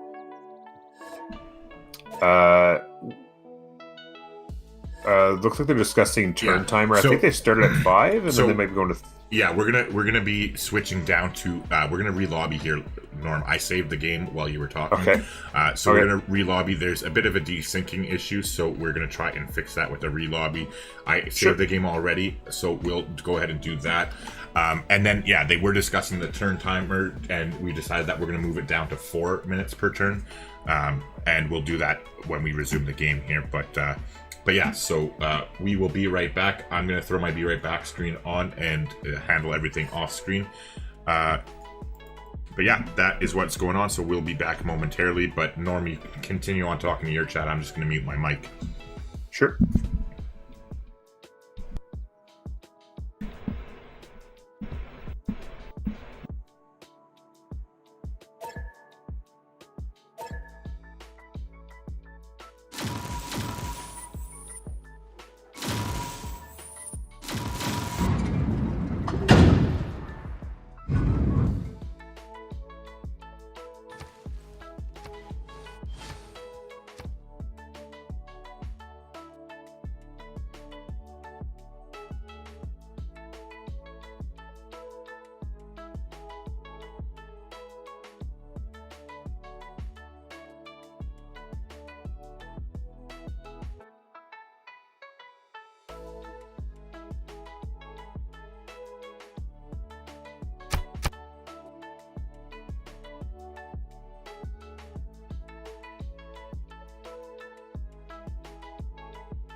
That was my fault. I forgot I had to pass the code on for about a minute there.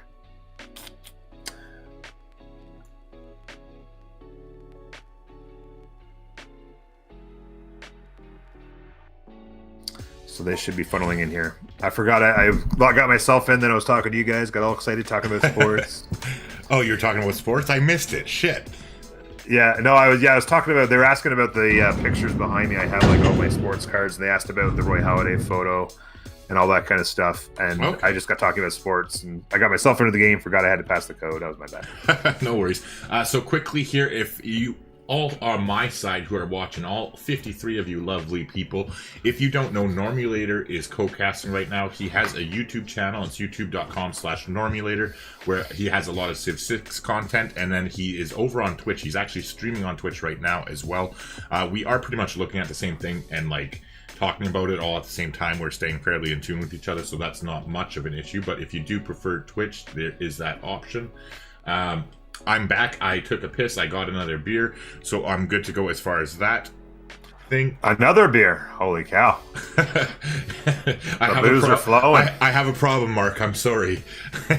Well, technically, I'm still working on the second one, but I wanted to do it. Like, we're taking the break anyways. I'm like, I might as well have it ready for when I'm ready for it, so I don't have to go off screen again. Yeah, you want to be able to chain them together nice and quick, right? You don't want any laps in your buzz. Yeah, well, but I don't want to be freaking slurring here on the stream either.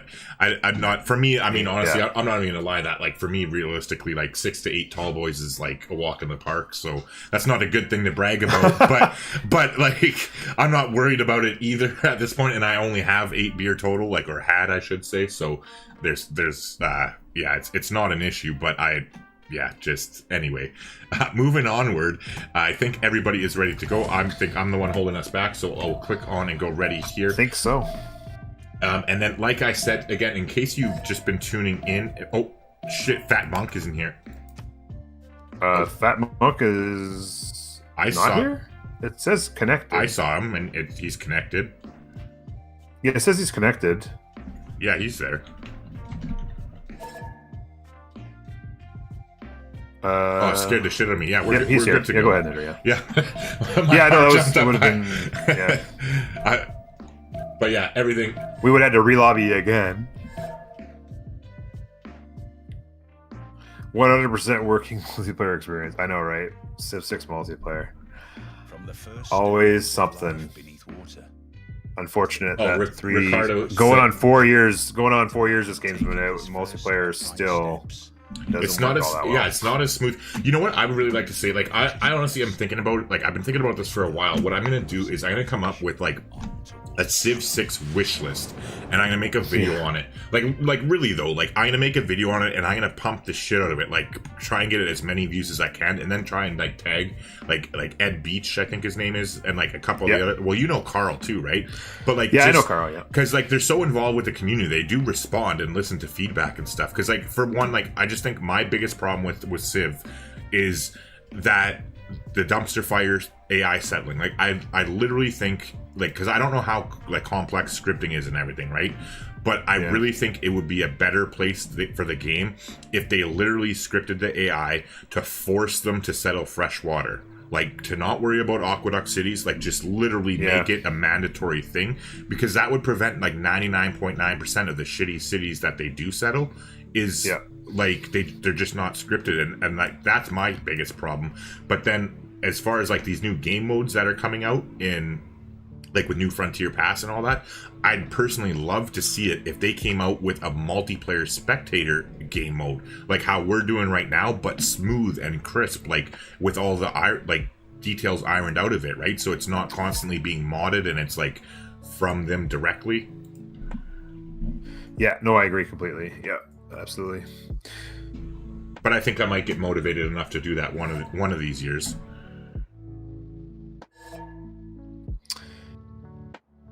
Yeah. So I paused the game because they're all signaling they're ready. Yeah, they're just all verifying that they're in, I think, just to make sure everyone's good to go. So, yeah, we're going to get back at it here. I just noticed, too, like, I wasn't sure exactly where Hendu got scouted. I actually should take a look at their vision real quick. I wanted to take a look at that. I did that before, remember? So he saw the corner of where the stone is. Like if you look in Sleepy's view. Okay, so they're good to go. We're going to unpause here. But yeah, like if you switch to Sleepy's view, that's the Inca, you can see the corner of the borders of Hendu's where he has the stone, like the one that's on the right. You can just see the borders there by a sea hare. So that's how, like, I just assumed, because it was straight from his view that's how they saw it. Yeah. Yeah, I think you're probably right that they do know. Hendu chose a Pantheon too, stone circles he went with. Stone circles, okay. That's not bad, actually, because he does have... well, the stone there, plus up at that other location you were talking about too, I think. Because that was Hendu, I think, right? Yeah, with a stone settle up near the Wonder to the north a little bit further there. Mm-hmm. Yeah, up by Torre Pain. And then I guess he's probably has plans to come settle a city here to kind of bridge the gap in the mountains and like make some sort of choke there. Yeah, no, I really like to play. And you'll be happy to know. You'll be happy to know. I don't know if I missed it when I went for a bathroom break or whatever, but you'll be happy to know he did go into a settler like you were talking about before. Yes, in Rome, yeah. Yeah, so you'll be proud of your boy. They both did. They both, because Hendu went to a settler as well, so they both have another city coming. The only person who's in a position right now where they can't get to a settler is Nops, who is hold on one second here, because they're saying my mic is still muted, but there is that delay. So I unmuted my mic a while ago, so I'm assuming that there's just the delay. Fuck that Ricardo, and he's another drinker like is it me. Delay or what? No, it's all good. He's like, oh wait, I had my speakers muted. Yeah, fucking there you go.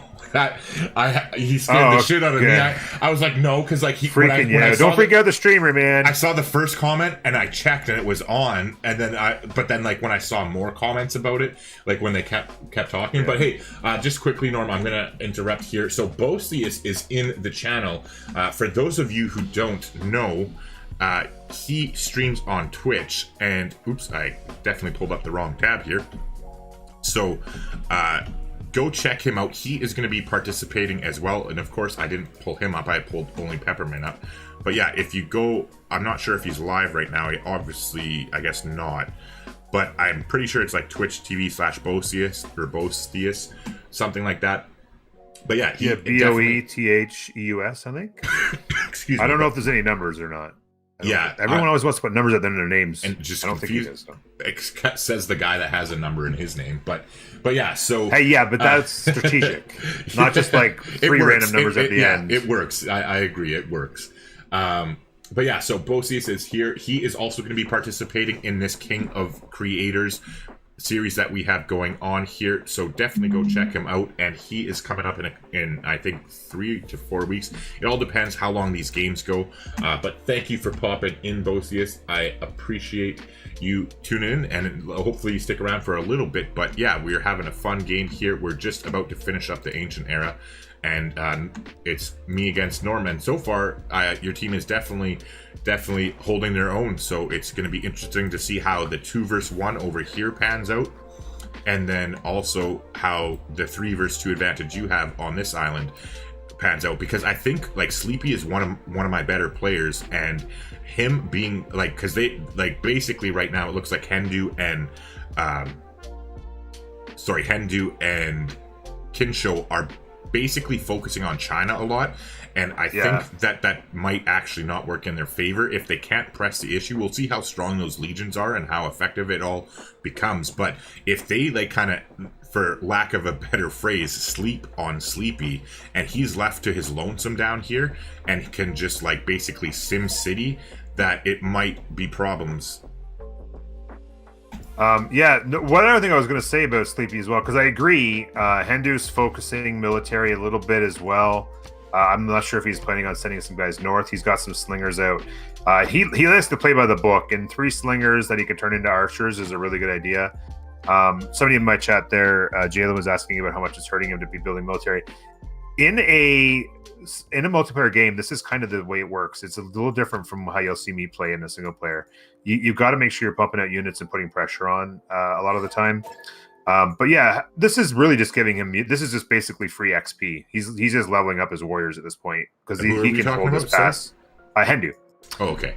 He can hold this pass. These horses are just giving him XP. He's for sure. And then he can even cycle in his slingers, like, realistically. Yeah, and, exactly. Like, just get free promotions on all his units before he sends them over to work on China there.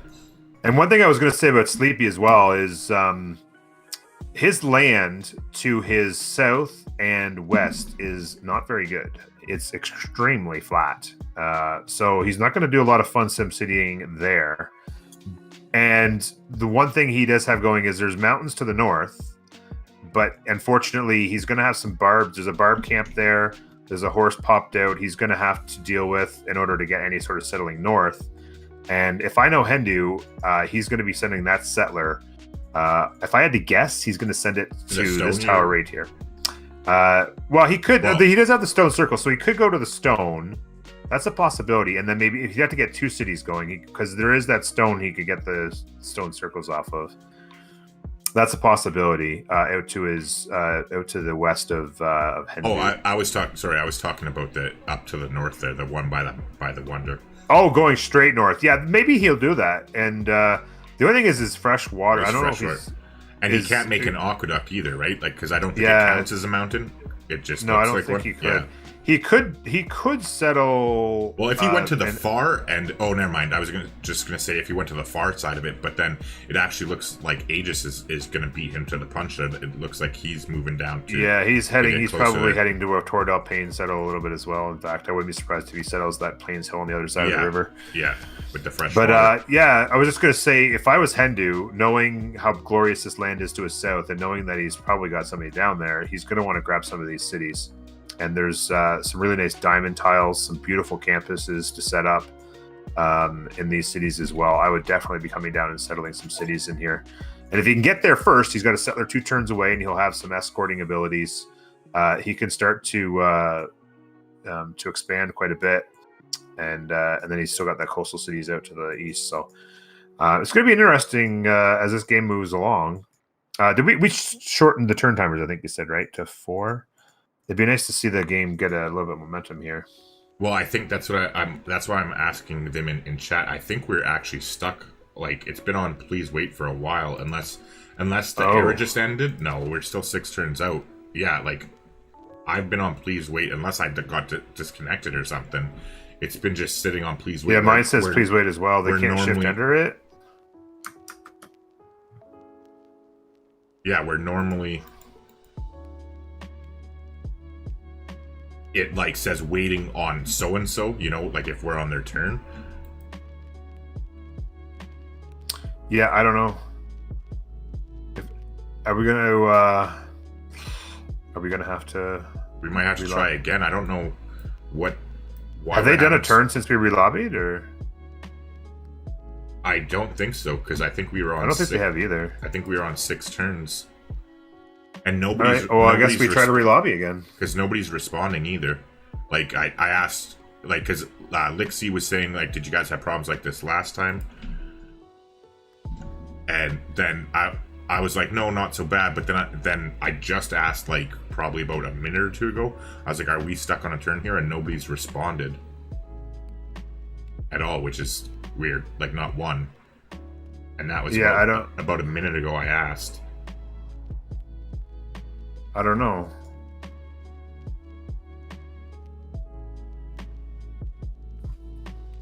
All right. Well, I'm going to try to relobby again. If you want to try talking to them in Discord and see what's going on, because I'm going to pop to my Discord too, because nobody's said anything. Nobody said anything to you. Yeah, I'm just wondering. I'm just reaching out in the Discord.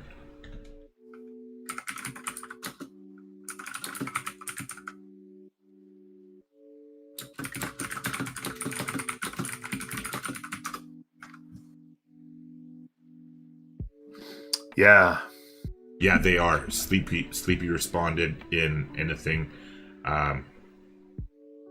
So just tell, we're gonna load from the same save game again. So just tell, yeah, everybody's disconnecting. Just tell your crew to leave, because they're all disconnecting on my end now. So yeah, we'll be back in a minute. And Miguel, to answer your question, why Victoria's quarries have one faith? Yeah, they went with the quarry pantheon. It's just we're playing with better balanced game mods, so it's meant for multiplayer games. So they've adjusted different like pantheons, different religions, and different civilizations in the game. So you only get one faith in this mod that we're using, not two.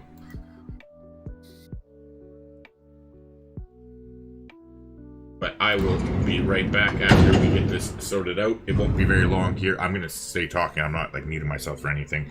So you'll be able to hear what's going on. But I think my game's actually, maybe I was causing the problem because I went to exit to the main menu and I crashed. So yeah, like it's not a power crash.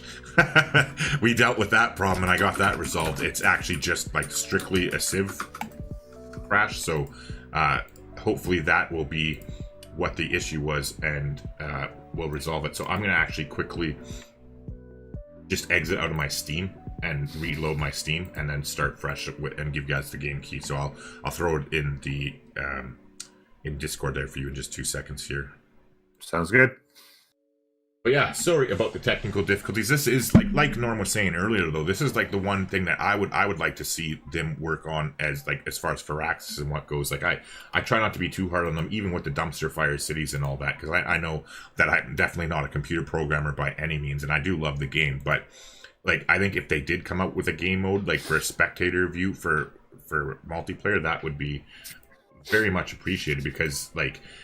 The community that's around Civilization is great, where we have these mods that's enabling us to do this, but to be able to do this without the constant like issues that we run into because we're using mods, that would be just like the dream. Yeah. You know what I mean? Yeah, and to be honest, like I said, I love the game as well. I adore it. I wouldn't have 3,500 hours in it if I didn't. But, yeah, you got me basically doubled. The thing is that I'm unvarnished. I tell it how it is. There is a lot of stuff that they've done in the last year or so. I feel like they're trying so hard to just tweak and add and like. Don't get me wrong. I love the new content. It's great for content creators, but I feel like they could have spent a lot more time fixing what's already wrong with the game rather than adding fixing some stuff that doesn't work now. Instead of like, oh, here's some more civs to buy and here's some more game modes to buy and stuff like that. It just feels like they're just constantly looking for something to fix and something to change and something to do. Here's add this, and they're just over tweaking a game that to me is already perfectly fine. Does not need anything else. But I mean, they got to make money, I guess.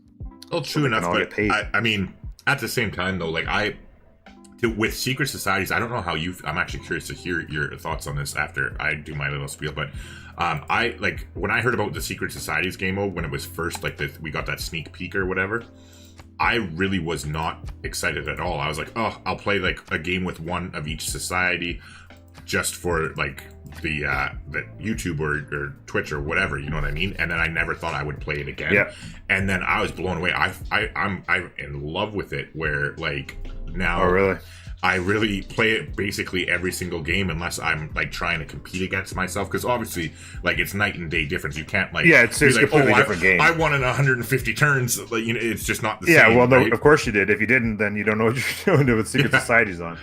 But yeah, I'm kind of, when I heard about it, because Secret Societies is the only game mode they put out so far that I even remotely think is decent. The rest of them are all garbage as far as I'm concerned, of the four. But I will say it is interesting. I think it adds a lot of value to the game as far as the typical average player. A lot of people enjoy it.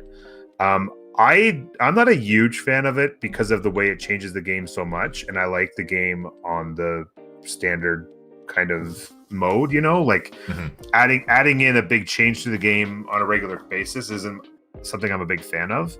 But I will play the occasional game. I'll add it in, but for the most part, I don't actually play with it because I don't know. I guess I'm a traditionalist, I suppose. Okay, well, yeah, exactly. To each their own, though, right? Like, I mean, that's... Yeah, and yeah, because all the other ones, like the The apocalypse mode is literally a disaster. I have no interest in the shuffle mode, and it's all just white noise as far as I'm concerned. That they didn't, as far as I'm concerned, didn't need to spend time on. But maybe I'm in the minority. I don't know.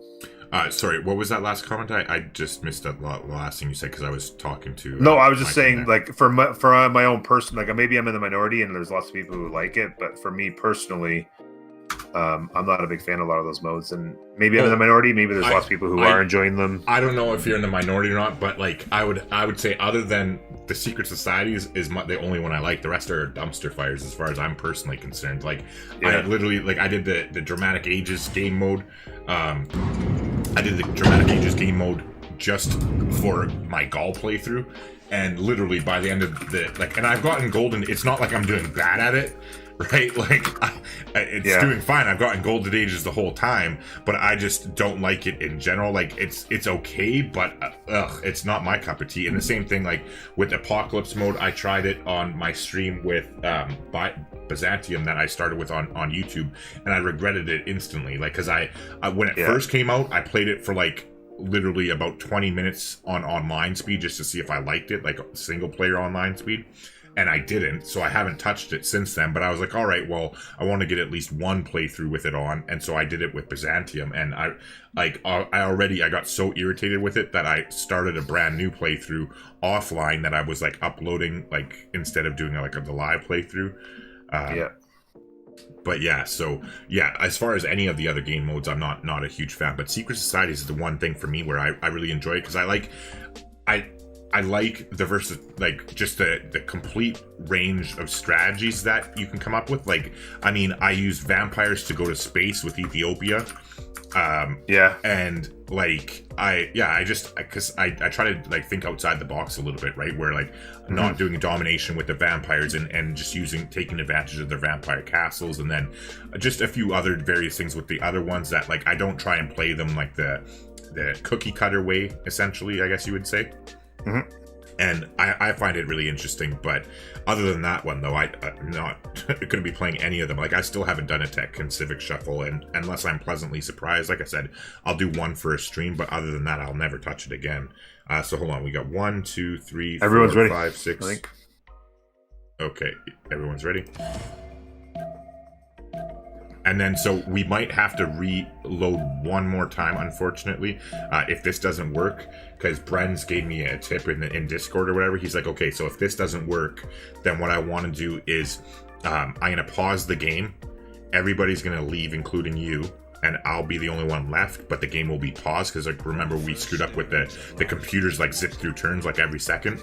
If you leave the game paused and then I save it after everybody's left, he said that might help fix the issue if we run into the same problem. Oh, fuck's sakes, I forgot to switch the turn timer again. And I'm supposed to be able to do it in-game, but hold on, I'll get my chat to help me out. So chat, like, Des, I know you know, how can I change the turn speed in-game? Because we're supposed to be able to do that. I just can't remember how I got into it, because like I said, this is like literally this third time we've done this. Yeah, this is because I thought really it was putting a damper on my mood. Oh, for sure. It's so much fun, and then this is just... Oh, I completely agree. Yeah, like train wreck. If the issues keep happening.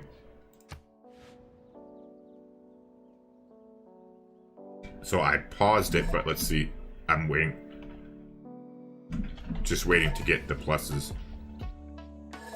Yeah, they're coming in, so we're good to go. I'm gonna unpause it, and fingers crossed that we don't have any more issues here.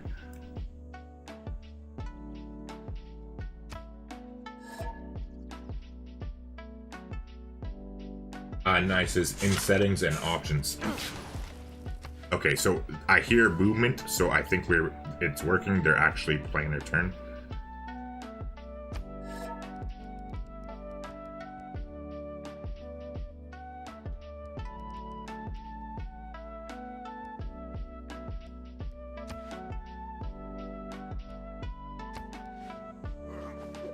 And you says I feel like a time traveler.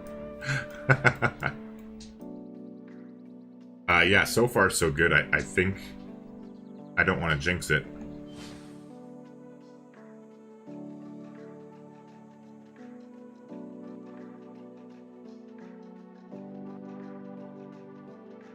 Hendu picked the Fire Goddess Pantheon, so he changed his mind, like, as from the save, I guess he had he went with Fire Goddess instead of the Stone Circles. Yeah, I was gonna say it looks like he maybe, because he's never used this mod before in his life. He probably noticed that it was only one, and it's like, oh yeah, exactly. It's and then he probably noticed that it's 4, because that's different, right? It's normally 2 on both, and then it's completely flipped. And when now it's 4 and 1, yeah. 4 and 1, so which is good. That's good for him. Like, I'm happy he got a chance to realize that and made the change of picks there, because it'll work out better for him. I think even with the one volcano, for that matter. As soon as he buys even with one, it's still better than Stone Circles by a mile. Yeah. I mean, like, if you look at that, he would need to have 8 quarries in his lands improved to match what he's got already. Let alone the other 4 tiles that are, the 2 that are waiting, and then the 4 or the other 2 that will eventually be ready. But yeah, it looks like everything is working fine. So hopefully, fingers crossed, that stays the same. Yeah, for sure. So it says, evening, Grampz. I tuned in just in time to see you starting the turn timer setting, which is on 300 seconds. Ask in chat where the turn setting timer is. Okay, hold on. Yeah, I'm going to mute myself. If you want to talk about something, and I'll set the screen to it, and then I'm going to try and get my chat to walk me through fixing this turn timer to 4 minutes rather than 5 that we have it on. Lixie is indeed playing. When I approached him about playing the game, because I was looking for people who might be interested in multiplayer, because I don't have a lot of multiplayer fans in my community. It's a lot more of the strategy single player guys. But I knew Lixie would be a nice add to our team. I got in contact with him, and he hadn't played the game in about a year. And here he is with a little bit of multiplayer experience under his belt for sure. And playing for us. And also, his better half is over here in a bit of a quagmire. 2v1ing, unfortunately for her. Nopsu is over here playing as well. So having a good game. I love that the settler's coming out of Hendu here. We're getting promotions on off these horses over in this area, which is nice. We'll be able to escort a settler. I hope he's coming down in here to settle some beautiful cities. I'll be curious to see where this settler heads. And I'm also curious to see where this settler heads. I'm really hoping that Kinsho brings this up here and settles a stone for a 2-2 city center. Tons of production, a +5 campus. This city needs to get settled as soon as possible. Not only because it's a great city, but also because, of course, Rome does Rome things with the free monuments. So that's got to get down there quick. You can see monuments going in here. So Lixie is definitely pushing his culture up as well. Certainly knows the game really well. So yeah, and so my chat walked me through it. I cracked the joke. I'm like, this is the short bus after all, because I guess now they're asking why it's 7 minutes. Yeah, it's longer now. Oh my god. Yeah, that is because I'm on the short bus here. My bad. But yeah, I can fix it quickly here. Did you just went 400 seconds? I did 420 seconds instead of dialing it back by 60. I was like, oh yeah, but yeah. Anywho, it'll be fixed in just a second here. But so 300 minus 60 is 240. That's what I meant to do. But I put in 420. Like, I just literally flipped it in my mind. I put in 420 seconds instead of 240. So we are good to go. It's at 4 minutes now. But yeah, I literally was looking at, like, before I did the switch, apparently I was on the right page and just didn't see it because I'm completely blind. So that's why my Discord server is conveniently named a short bus. Anywho, yeah, I definitely agree with what you were saying though there about the Rome settling. Hopefully the settler that is coming out does go settle that nice city, because there are some prime spots to grab still, and not to mention, like we already talked about too, every single city that they settle is just a huge boost in culture for them, right? Ooh, K Hicks, thank you for becoming a channel member. I definitely appreciate the support. And as you can see here from the music there, I definitely am a big fan of Game of Thrones. That's actually, it's custom music though. It's the Game of Thrones theme song, but then it's actually done by a teenage girl who's like a violinist prodigy, and she did like a remake of it. So I saw that and I was like, oh, I have to have that for my music when people become channel members. But yeah, we're down to 5 turns left. Norm, are you still here with me, just out of curiosity? Or I'm assuming I sure am, yeah. Talking to your chat. Okay, no worries. I was talking back and forth with them, but also yeah, nothing wrong with that at all. I exactly wanted to make sure that they're, with all the issues we have, I'm like, oh god, here comes another one. Salvador de Bahia is gonna be interesting. She's definitely done the right thing. She's probably getting Lixie in her ear a little bit, be like, make sure you're building units, because she's got a 4th archer on the way. She's got lots of warriors. There's no real way that right now that they can make a penetration, because if those warriors step, in fact, the warriors are actually going to start getting pelted by archers here soon. But if they step forward, they're just going to get pelted and killed. So, oh, for sure, she's definitely got good position now. She continues to pump out the units and get fed the money to afford them. Yeah, looks like she's going to continue to work on that encampment and has the encampment started. The general points going. Well, and this kind of having flashbacks to yesterday's Civilization World Cup game where they had like they had the advantage against the one person who was on their own, and yet they managed to, like, it was Teddy who was playing the other one, but how they had the big meat shield and they ended up distracting them long enough where the other team took advantage in other areas of the game. So hopefully here, for Nopsu's sake, that she can continue to hold on. Brenz is going for Monk is going for an Oracle now. So that could be useful, actually, if he does go for an encampment next. I'm trying to see what he started here. Unless I'm blind, which is quite possible. I'm not sure what district he started or what he laid down over the uranium. I can't see it. I think that is... is it telling me here? I don't see it. I had it pulled up and I can't see what it is, but I don't know if that's just a mod or what. But he's working on something. Yeah, I don't know what's going on there. But if it's not telling me when I hover over it. Yeah, me neither. So who knows? We'll figure it out, I guess, as more of it might be the encampment. Or actually, that's probably... Is that a hill? Is it the actually Oracle itself? It's the Oracle itself. I just switched to strategy. Oh, it's the Oracle itself. Yeah. Oh, that makes sense. I wasn't even realizing that you didn't have it somewhere else. Sorry, I didn't catch on to that either. So there we go. We figured it out. But it's yeah, so if he actually goes and grabs an encampment next, like, the Oracle actually helps for great general points too, so it can really, like, especially if he has I guess it would be Mockshot, he would need it in here because of that mod, you can really get some great general points really quickly between the Oracle, especially he went for God of the Open Sky for Pantheon. Never mind, I was gonna say especially if he went with like Divine Spark or whatever, but meanwhile I actually have to take my dogs out for a quick bio break. Norm, is there somewhere that I could kind of leave my screen on where you can... yeah, you could. I mean, you could probably just leave it over the right-hand continent there somewhere. The right hand or the left one? The right continent, yeah. And maybe invite Rome in that. Because I was just going to say, I'm happy to see that settler moving north for Rome. Kinsho hopefully is going to bring that guy around here on this flat land and bring it right along here to the stone. He's got to know that's a fantastic settle for sure.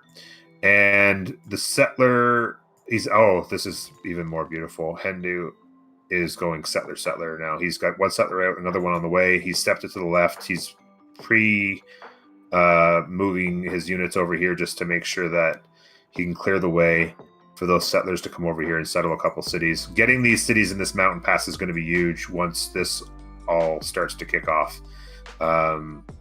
These guys have actually moved. So this is a bit of a misplay in my opinion. Perhaps he's just nervous about these barbs and that, but he needs to get the city. If I was him, I would be trying to get cities north. The Incans, because the Incans here are sitting on their settler setting south, and I don't know where he's going. I don't know if he's coming over here or because he came through the mountain pass, he pumped to here. I don't know if he's like coming down to there. I mean, he's got land here, but it's all flat. The best land he's got access to is up here, and that's where Hendu's going to start filling in. So he's not going to even fight for the best land on the map. I feel like he's making a mistake there, but I don't know. We'll have to see what his thoughts are. To Crater Lake, Fountain of Youth, you mean? Yeah, he could be coming to Fountain of Youth. It is a good tile for sure. I guess that's probably where he is headed. But the fact that he's gone Granary and he's like, I mean, he has waited way too long. I was even thinking Hendu had waited too long to come south and grab some settlers going. But he's got settlers going here now. 2 turns on that one. He's going to get a couple cities in here. I'm going to absolutely be liking that. Looks like Hendu's also sending his units north to deal with this barb camp. He's probably going to want to put a city on this coast. I don't know. It's really tough with no fresh water in here. There is a lot of flat land, so he could settle. He could just go and settle Torre del Paine and then just like put farms everywhere and stuff like that and just live like that. Like there's pastures and stuff. So he could potentially live there. Now I'm a little bit disappointed. The settler is headed to the west for Rome. I really wanted that stone settle. Oh boy. He's working on Warlord's Throne in there, in Rome.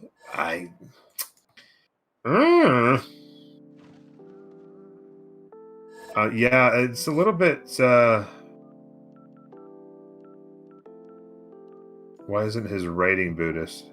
Oh!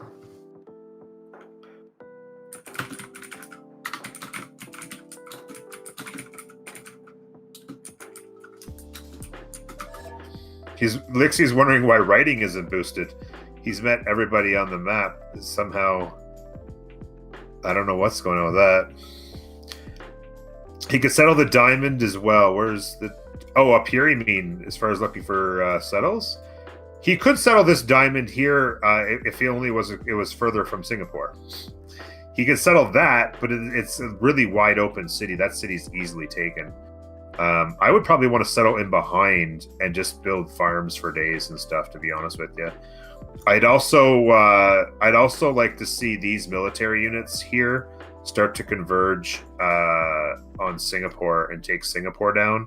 And if you can ever get a city in the middle, take Buenos Aires and take Singapore, I feel like that's got to be the play. I like that. There's a big part of the reason why he's built so many units is potentially to gang up on these troops, kill them off, and go take these city-states down. That would be a big gameplay move for Hendu and England, I think. So hopefully he's got that thought in mind. One more turn on Ancient Era. Let's go take a look real quick to see what's developing. This seems to be a bit of a standoff. He's actually... No, I'm wrong. It's not a standoff. Monk is pushing the issue. There is a swordsman coming here from Geelong. He's got a lot of warriors coming out, so there's going to be some pressure over here. We're going to need to see Brazil on the tech side getting to swordsman. It does look like she's working on ironworking at the moment. She's 2 turns away. When she gets that, she can get funneled some iron and some more gold, and she'll be able to have swordsman going. This feels like it's a failure to me. I don't feel like there's any chance that this works. With 4 archers sitting here, warriors covering the flanks, this does not feel like a victory to me at all. Perhaps if they combine and get lots more units from both sides. She's running an encampment project here. She's looking to get herself a general. There's an encampment project up here out of Brenz. So it's a fight for a great general at this point. And Brazil appears to be winning because she's going 2 a turn versus 1, and they're both running projects. So the projects pop at the same time. It appears as though Brazil will get the general first. If my math is right. The general should come to her. That would be a huge boost to her defense of this location. And yeah, I don't see at this point. Okay, now this is interesting as well. A couple horsies coming out over here as well. Only having 2 cities down seems like that's a tough play. but pumping out a couple horses to hopefully try to hit those flanks. But if she can get the gold and the iron online from her teammates, because it doesn't look like she has iron on her lands. She has iron there she could eventually grab, but she'd have to get a builder and buy the tile. And gold at this point is certainly hard to come by. A couple swordsmen here are going to be tricky. She's got 1 turn, I believe, or she's still 2 turns because it hasn't rolled over. She needs to get the swords up and running and get fortified so that she can defend on this flank while the archers do the damage.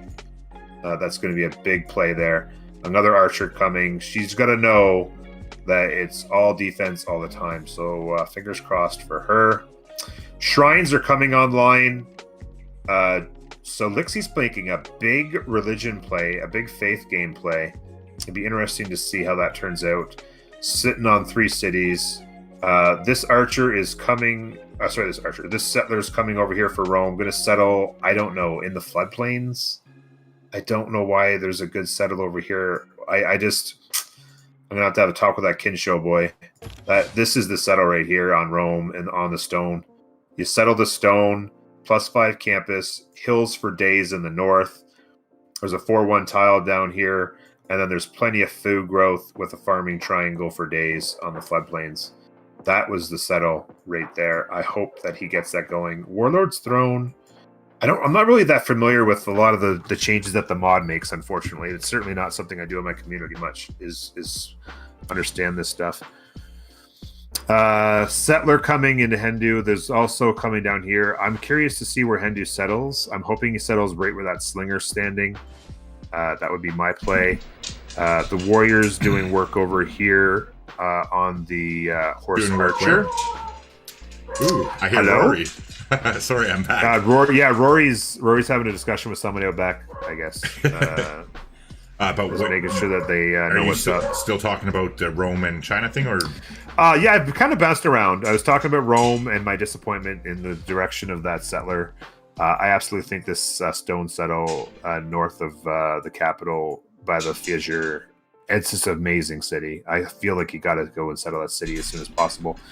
But I was actually talking extensively about the shenanigans on the Western continent, where Monk is actually making a bit of a push with the warriors, which I'm a little bit curious about, because there is, the swords are coming as well, and it's 1 turn, I believe. Oh no, actually, maybe she finished it.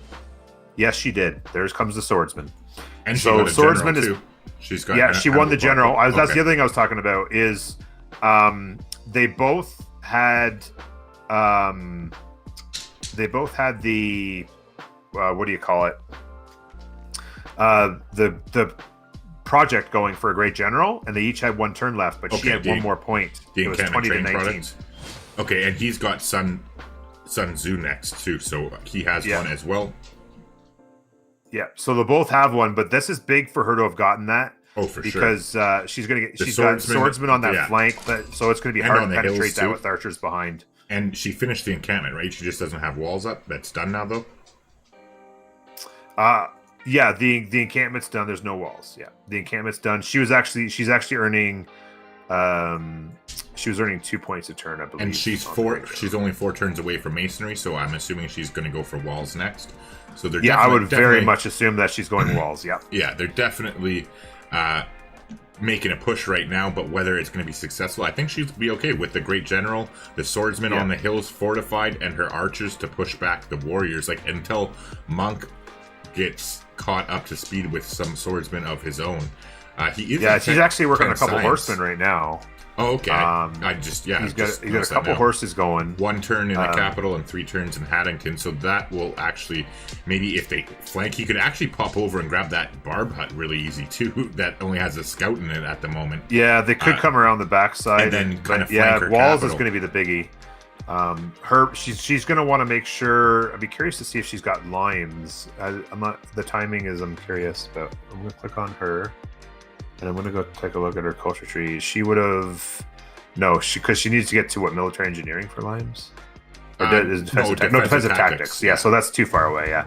So she'd have to hard build the walls. It's so weird getting used to the timing. I'm like, would you have gotten there that fast? I'm like, no, they can't be that close. Yeah, exactly. It's obviously in a regular speed game, it wasn't even close for sure. But yeah, you can see that Monk is actually pulled away from the engagement because he knew that there was no winning against all those archers, and also meanwhile he can get some free experience too with that barbarian warrior that's sitting in the marsh. That would be good to level up his archer and a warrior, even if he can swing over and grab that. And only it looks like Brenz is going to have an issue getting pushed because it very soon it's going to be 4 swordsmen, I would imagine, online, because she's going to be sucking in the iron. The guys are going to know that they need to get her the iron. As much as Rome would like the iron, it's not a necessity over there. It's not a necessity exactly right now. At this point, Rome, you're going to have to go ironless for a little while because I got to turn on my grid. No, I don't want grid. I want to see. I can't see the. So if we quickly pop over to the other side of the continent, while you take a look at that stuff, I'll grab, do a little quick recap here. So Lixie is still pumping out and focusing on his religion. He just finished Shrine in Osaka and is now moved, or no, sorry, he didn't finish it. He switched production and laid down a campus, which is going to be a three adjacency campus when it finishes, but he is finishing that the shrine there. He's got 3 turns left on his shrine in Sendai, and also 3 turns left on the government plaza in the capital. He's pumped out a couple galleys actually since we've last looked, unless you happen to look while I was gone. I'm not sure about that. But my guess is that Granada's life is freaking pretty much done for. Their life expectancy is not going to be very long by any means, as literally they have no walls and they're working on a granary and they have no ranged units to defend themselves whatsoever at this point. So that should be an easy pickup for Lixie over there. Meanwhile, Rome is also, they're done their government plaza and they're working on their warlord's throne. They got 2 turns left for that, 7 turns on a builder and Iridium, and Ostia is working on an encampment with 6 more turns to go. Meanwhile, up here, and we have Aegis, who is 6 turns away from his city walls in Taiwan, which will definitely help him out. He also has an encampment that is under construction. It's not finished yet, unless that's just how their encampments look, and I'm just crazy. One or the other. Either way, 5 turns left on his city walls left, so he should have an easier time defending that. Meanwhile, he just finished an archer in Changsha, I guess it would be pronounced, probably something like that, and 3 turns left in his capital. And meanwhile, Endu over here is definitely going to work. He's got an army of warriors and slingers to the northeast that are basically preventing Aegis from taking too much of the tiles over here. Like, he can still buy his way to them. However, we'll have to see how that all plays out. He's got a settler that's also coming down to drop a city here in this mountain valley in order to block off the area. And then Sleepy, on the other hand, has an archer that is in the mountain pass here to cut that off. He's got the barbarians to the east, which will do a good job of preventing people from heading down that way for the time being anyway. And then has his forces spread out to keep an eye out on. Sure, he'll probably pick off this barbarian camp eventually with the archer. He could probably just literally clear out the spearmen and take it for himself if Nazca's warrior doesn't get there on his own. But he's about to drop his 3rd city down to the southeast. Not sure exactly where we are going. They're pretty much all fresh water tiles. And then I just noticed too, the Fountain of Youth. I can't believe I didn't catch that sooner. I personally would settle on that geothermal fissure, just because you're still within 2 tiles of the Fountain of Youth, so you're still going to get the air score if you do that. And then how it's just not a dead tile that way, right? If you settle on it, you still keep it, you can still get a good campus, and that's where I'd be going if I was him. I mean, sure, settling on the Plains Hill is nice, but if you take the geothermal fissure, at least you don't have that dead tile, and you can mine up the hill or put your holy site there. Since he does have a religion too, that would be a +3 or +4 with a 2 forests holy site if he made one on the hill. So I guess time will tell for that one. But yeah, other than that though, Some interesting stuff happening. It feels good to have some turns under our belt here. Oh, for sure. Well, like you said, I was just gonna. Sorry, go ahead. Oh, I was just gonna say, well, like you said, like this, it's a great idea. It's a great theme. It's exciting when it's working. It's when it's not working. Exactly. That's the issue, and it really gets tiresome. But happy to see that so far so good. Anyways, as far as the issues are concerned. Indeed. So yeah, I was just going to say too, as far as Hendu's concerned here, I see he's upgraded one swordsman. He's got another one underway. It would make. I just want to make sure. He'd want to be making sure. I hope the communication's happening to know that. To make sure that the communication's going that she's going to have enough iron over here. She's going to need to make sure that she's got... 1 second, I gotta mute myself. My dog's about to rip down my green screen. Sorry. Keep going. Because she needs to get these turned into swordsmen, and so he's working on swordsmen himself. Now, I do like that he's getting some stuff happening here because he actually bought that tile to get rid of that barb camp. He doesn't want to mess around with that. I don't mind that at all. But I like the idea of him getting some military going because he has two very vulnerable city-states here, and I would like to see him make a move on both of these guys. Get a city somewhere in here in between them on the Wonder, and then get some archers, destroy the units, and then in fact, let me just see something real quick. Can I click on the city-state? Has he declared war on any of those guys yet? I can't. It won't let me. It won't let me actually click. If you click on the city-state itself, it shows you. Yeah. Oh, actually, no. Interestingly enough, they haven't declared war yet, but the other guys have. For instance, Buenos Aires is at war with China. With all the whole team, but your side of the things. Because I would definitely like to see it would be a big play for Hindu and England to put together a military and take those city-states down. Because right now, China's only got the 3 cities. They're putting up walls everywhere. But they're kind of having to defend and worry about Rome a little bit as well. And so it's not letting them put together the military to take down the city-states. And getting those 2 city-states would be a big Buenos Aires advantage. and Singapore. Yeah. Big advantage. He could really start to ramp up his game if he could take those down. And not to mention then too that Lixie is just literally being left by himself to do whatever the hell he wants to at this point, right? So that's the other advantage of having the 3 versus 2.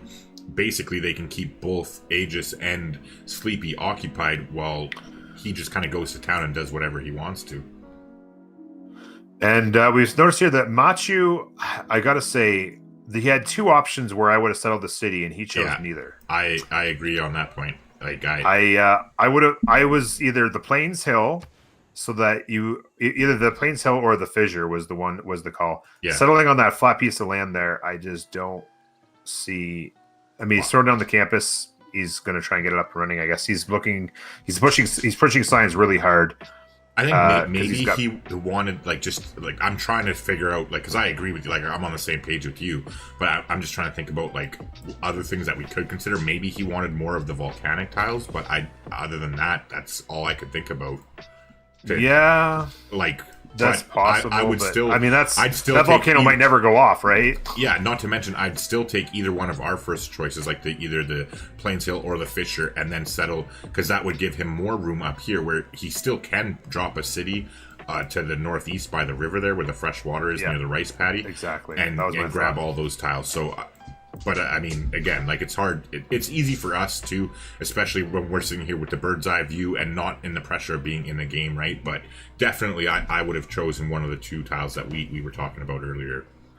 Yeah, and somebody mentioned in chat here of Lakados, it's possible that he doesn't want to be close to the coast. Maybe he's worried about about England. But still, that Plains Hill is away from the Plains Hill's still off of the coast, right? So I mean, technically, he does have to worry about frigates, but that's a long way way off. The frigates and he could have walls and catapults by that point to basically render them useless, right? Yeah. And not to mention, it's so far isolated to the south that it's going to be a long while before they get an army down there too.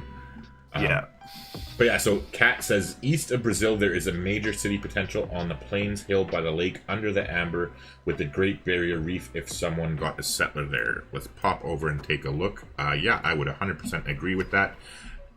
Definitely, I would say I'd settle on the truffles myself. But, sorry, what are we talking about? So on the western continent, east of Brazil by where the Great Barrier Reef is. Yeah. Kat was just saying there's major city potential on the Plains Hill by the lake under the Amber with the Great Barrier Reef if someone can get a settler there. And and somebody actually mentioned the same tile in my chat, and I said I would prefer to settle the river. I would actually go with the Plains Hill across the river from the Truffle because, first of all, it's a lot more defensible from the north, and not to mention the coast too is not an issue. And it would be very vulnerable to the coast. And also, if you look south of where I would put the city, which is south of the river, there is a fortune of absolutely beautiful tiles down there. And so I would love to be working all those beautiful tiles to the south. I agree. The Plains Hill is definitely the better option than the truffles that I suggested for sure. But even the Plains Hill to the north. Well, you could settle the truffle as well. You could definitely settle the truffle as well. But the Plains Hill to the north on the lake, I don't like. Yeah, like the truffles, but you're the only thing about that is you're vulnerable to the sea. But then again, if it's Brazil's team between England and Japan looks to be in a good position to control the Navy at this point anyway. We'll see how things keep progressing here. But yeah, definitely a good idea, Kat, and definitely something good to talk about. Oh, and then Cern said, how long left in the era? How much air score does he need?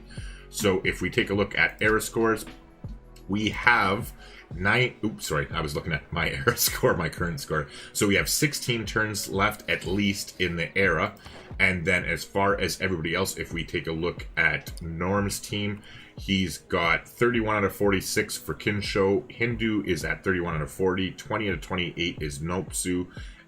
And Leixi is at 44 of 52, so they have plenty of time to deal with that for sure. I would expect all of them at this point to get to get normal ages for sure, but possibly some golden ages over there. And then on my side of the coin, we got Fat Monks at 32 of 45, Brenz is at 36 of 48, Aegis is at 19 of 37, and Sleepy's at 41 out of 50. So again, I would expect we're probably going to see golden ages across the board at this point. But did who was it that was almost going to get a dark age? Normal age? Age? I don't think it was closer to dark age, but I think that it was just Nopsu that's in the normal age. I think everybody else is golden right now. Yeah, everybody is. And so as far as their choices, though, quickly to touch on that, if you want to cover that, Norm. Sorry, as far as their choices on... their choices of the dedications for the age that we're in right now. Okay, sure. Yeah, so if you hover over top here, so we can see the only one in the normal age, like you mentioned, was Nopsu, who, of course, is getting pressured quite heavily by a couple of people. Definitely has her hands full, especially now that Brenz brought his swordsman over. The archers are obviously playing a less significant role at this point. But she is only 4 turns away, and she has Victor, too, in this. She's got Victor in there. The walls are going up, and she's going to have she's going to be really hard to flank with these walls up. She's going to be able to hang on here for a bit, I think. But she's got to make sure after the wall, she goes right back to units and just pumping units. The one thing that's unfortunate for her, she didn't get out a third city.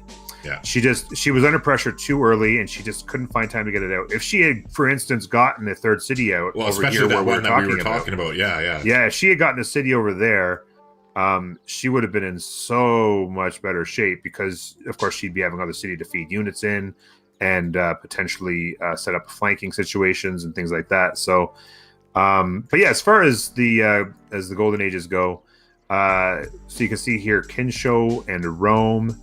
They have gone with Penbrush and Voice, which is really the only choice when you don't have... Well, not the only choice, but really the best powerful one, yeah. It's really the choice you want to go with when you don't have a ton of faith production. Well, not to mention, Victoria... Too, it's helping Kensho's at 17 culture per turn. Liski's at 15. Brenz is at 21. I'm assuming he did choose the same thing. But yeah, keep going. I popped over to the yield, so I figured I'd chime in. Yeah, so you can see here that Victoria has gone with the Monumentality, which makes a lot of sense because of their faith production. They'll be able to get some builders and help escalate things there. Pedro is in a normal age, and they've gone with Penbrush, so they'll be able to get a few bonus points and get into a golden age, hopefully. Japan has also gone with Monumentality. They have a ton of faith production as well. As you can see here, their yields is 30 per turn, so they're going to be able to really pump out. I wouldn't be surprised if they get 2 or 3 settlers out of that, which I'm sure is probably his plan. So there's that. And then on the other side, Fat Monk in the Golden Age has gone with Penbrush. Penbrush for Australia, also for China, and then Monumentality using up the faith that Sleepy has. So Penbrush, like I said, is typically the choice if you don't have faith production, and that is the case when it comes to these civs. Anyone who had faith production went with Monumentality. Those who didn't have gone with Penbrush to boost their culture. And like you said, it's really got Japan and Rome in really good positions for culture. And of course, Brenz is doing nicely in culture. On the science side, it's pretty close across the board, but it does look like Inca will have a boost there quite soon with some nice 2 turns on that science campus, coming 1 in. turn in the capital. Yeah, that's good. Yeah, so those are each going to give him 3 science apiece. So he'll get a boost there. It's going to be incumbent upon Rome and the English here to get their campuses online here before too long. They have some really good ones. They got a +3 in their capital. They have a +4 over here in Manchester, and they're going to want to get those online so that they don't fall behind. And of course, like I was saying, they got to get this city over here. The Stone City in Rome has a +5 campus. And lots of good campus options amongst these cities. There's a 4 there as well. So get some cities going, get your science going, don't fall behind. Because, like you said, in a teamer game, you can have 1 or 2 guys get ahead in one thing and a couple people get ahead in the other, and then they can give the boosts, right? So if you have a couple people ahead in science, then the people behind them will have every boost. So that's like a 40% boost to their science without even having to look at it, right? So that is important that somebody, or at least 1 or 2 people on a team get that done. Now, Nopsu has just gone oligarchy. I just saw that pop up, and combined with the walls, which are 4 turns away currently. What I think, she's taken a hit. The swords come in and given a hit. There's a lot of archers in position. This city is in a little bit of jeopardy. She needs to get aggressive to save this city. She's going to have, I'm curious about who's done what, but she's got archers here who need to kill that swordsman, and because they're definitely in position where like those archers can kill anybody who steps on that tile. But he can cycle them out too, right? Like they can absolutely. But it's a hill, so like you have to step on the tile, wait a whole turn. Yeah, exactly. And then do the hit, right? So and there's 3 archers that can freaking just like put a pin cushion in them, basically. Yeah. So really, really important that she gets those walls up. If those walls come up, then it's a whole different ball game. And she's also Oh, sorry. Go ahead. Go ahead. No, go ahead. I was just going to go ahead. Yeah, so like you said, she's 3 turns away from the walls there. That's definitely going to change up the game for sure when she finishes that, because at this point she definitely is going to finish that the way things are looking. And then she is also working her way towards horseback riding. Actually, she just switched into. She was going for the riding technology. I thought she was going to work on campuses, but I guess she made the decision that she can't get them out safely at the moment, so she is going for the better units that she can grab right now. But I really think the campuses would have been a good idea, because even if she could lock in the production price of them, she just took out that swordsman and got a promotion on her other archer there too. That you can see two of those archers are +2, promotion wise. So they're going to be able to do some pretty good damage to swords. Yeah, and she went volley and arrow storm. Oh, that swordsman! Because he got the general. Yeah. Those walls need to go up. Finish. I think this city's probably toast. Between his promoted swordsman that she needs to hit. Those swords need to start hitting. Yeah, she can't just hold them off now. But I think it's going to be probably too should much. have started last turn hitting. Yeah, I think it's going to be too much with the swordsman he has coming in from the west there, and then the swordsman that's on the hill ready to hit the city next turn, and the one that he has, even if she does manage to take out the promoted swordsman on the hill right now, I'm pretty sure the other one's going to move in and kill the city next turn. The walls are going to be 1 turn short. Yeah. They're going to be 1 turn short, and she's... if I were her, I would actually have a settler going in the capital right now. Oh, it's like they're listening. She's starting to hit back now. She just hit with her swordsman. She needs the other swordsman to go hit as well. Both of them, yeah. In fact, the other swordsman needs to take out the one closest to the city. I would either... Maybe I might even consider, because that one does have the promotion, I might even consider injuring the one that's coming up, because I'm pretty sure with her promotions in the, like you talked about having the double promoted archers in the city and on the hill to the southeast, I think they can basically get the swordsman right now down to like red, or at least fairly close to it, which might buy her enough time to get the ancient walls up, because it's all basically going to come down to the second swordsman, whether that second one can hit the city and kill it. Okay, so she went with your advice. She hit the one. I think this is the play, because the 3 archers are going to take a lot of damage. The swordsman's not going to need to have a lot. It's going to be whether or not she can kill that thing. I don't know. This is going to be down to the wire. It's going to be very close. I think it's probably 2-1 turn. What I would have to say is I'm a little disappointed that they didn't get her a builder. She needed to chop these walls out. They should have given her the money to buy a builder and chop these walls out, because it's going to end up being 1 turn short, I do believe. And I really hope that she gets working on a settler here, and hopefully, because she doesn't even know, but she has a ton of land to her south. That is really, I mean, obviously there's barbs everywhere right now, but she had a lot of, she never even looked to the south. She could have lots of cities to the south. Obviously, she's got to hold the capital, but... yeah, and she does have the encampment there with the walls, so that will help. But still, like, being with one city with no way to settle if she doesn't head to that south immediately. Like, if anything, even at this point, if the city to the north falls, like, they should be giving her gold to buy a settler in Nopsu and head to the south. Like, yeah. Just plan for the worst, because she could literally sneak out the back door right now. She's got the warriors and the archers in the front line of her capital, so she could literally just pop out and head down the mountains here. Like, I'm actually gonna pop into her review just to see how far she did, and see. She knows about the path of the mountains. Oh, she knows there's a path there, yeah, but she really doesn't know, like, that there's nice, for all she knows, there's nothing there, but there's actually some pretty nice land. There's a beautiful wonder down there that hasn't been discovered. Valetta's down there. So is Hong Kong and Babylon. Yeah. Like, I mean, there's a whole game down there. Yeah, exactly. And unfortunately for her, she's and Lahore's in the game too. I just noticed. I looked at the city states earlier, but I didn't look that hard at which ones they were. If she finds Lahore, that would be great for Lixie to freaking take suzerain of them, because he can buy those their unique units, right? Those unique units are really powerful. Once, they're pretty shitty at the very beginning, but once you get a barracks going, and then especially if you can get to the armory, they actually become oh wow, that was really beautiful. Powerful. Beautiful first move. So Lixie was able to get a archer hit. Yeah, and she took the top.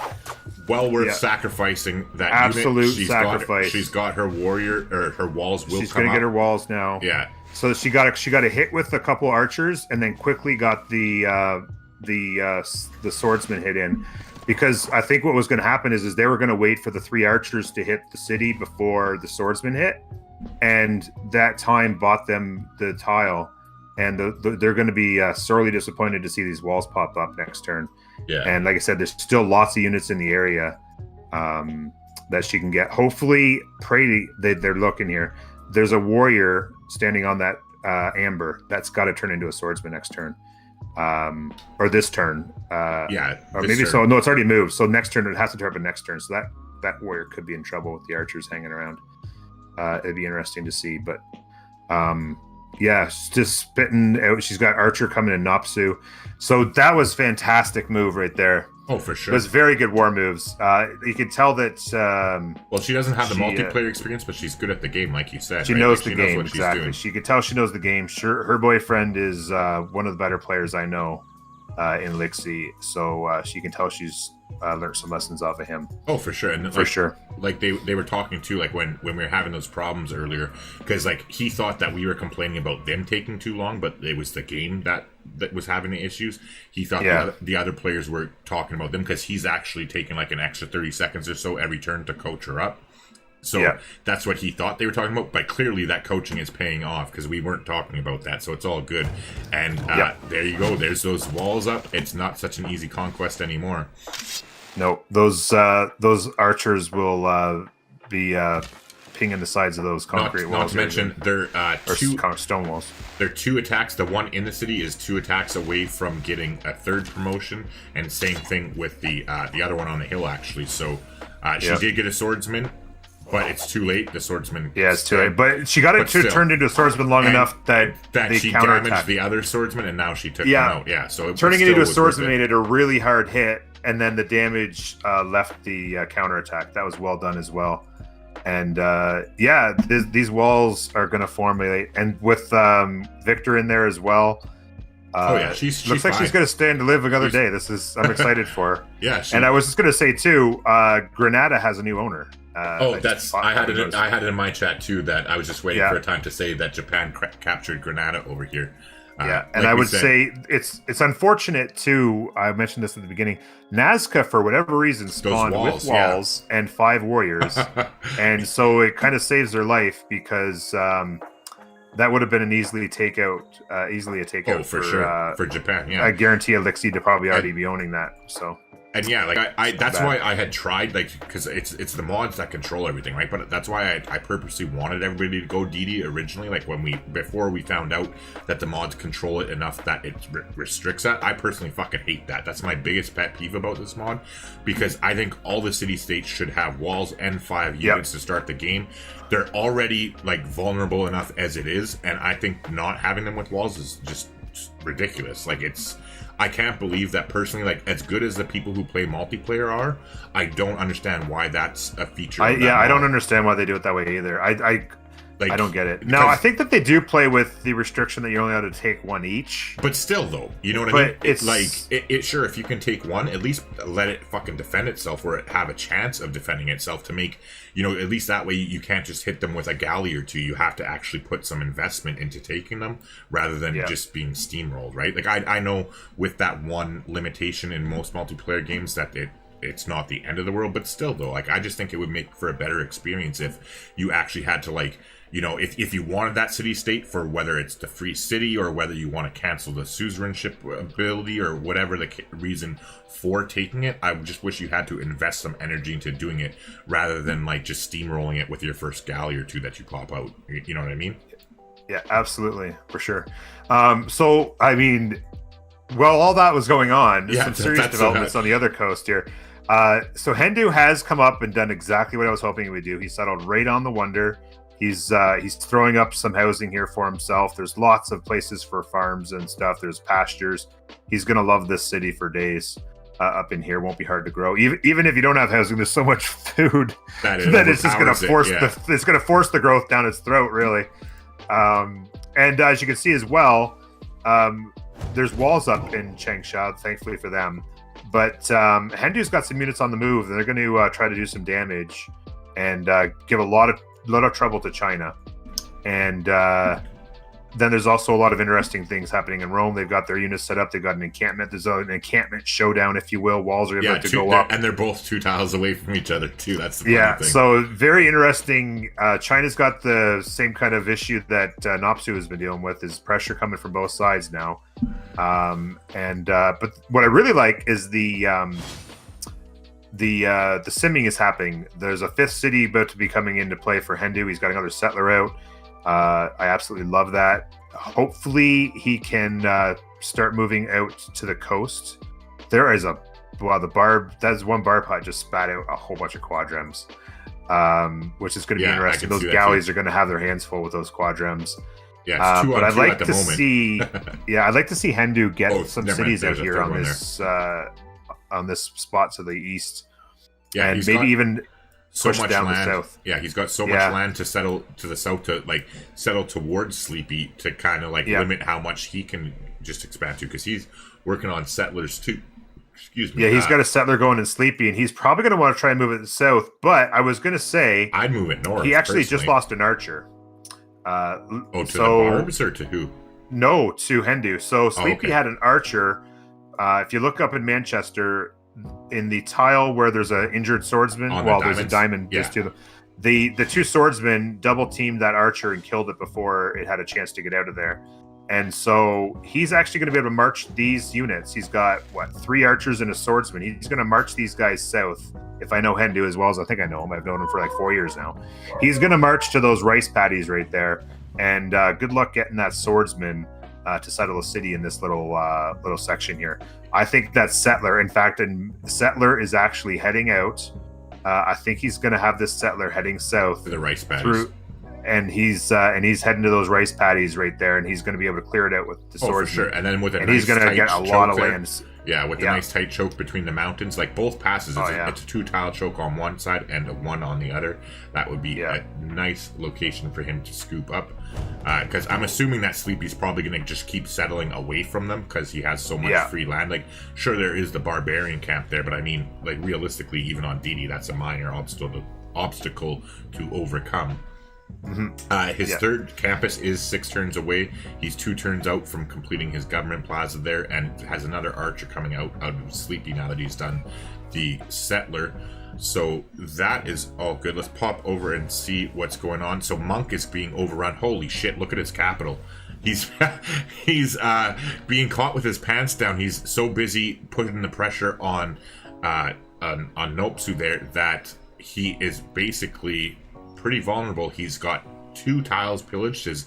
Both his pastures have been pillaged by the Barbs. He does have a warrior out, but like compared to swordsmen and archers, even though they're just barbarians, that definitely he's got his handful there. He also has got what is it, Uslid? Is that how you pronounce it? The great scientist? Sorry, go ahead. I was just talking to chat. What was that? Yeah, no worries. Fat Monk's Euclid, is that how you pronounce the great scientist? Because pronunciation. Euclid. Euclid. Yeah, okay. Yep. Perfect. So he does have that secured, and he finished the Oracle.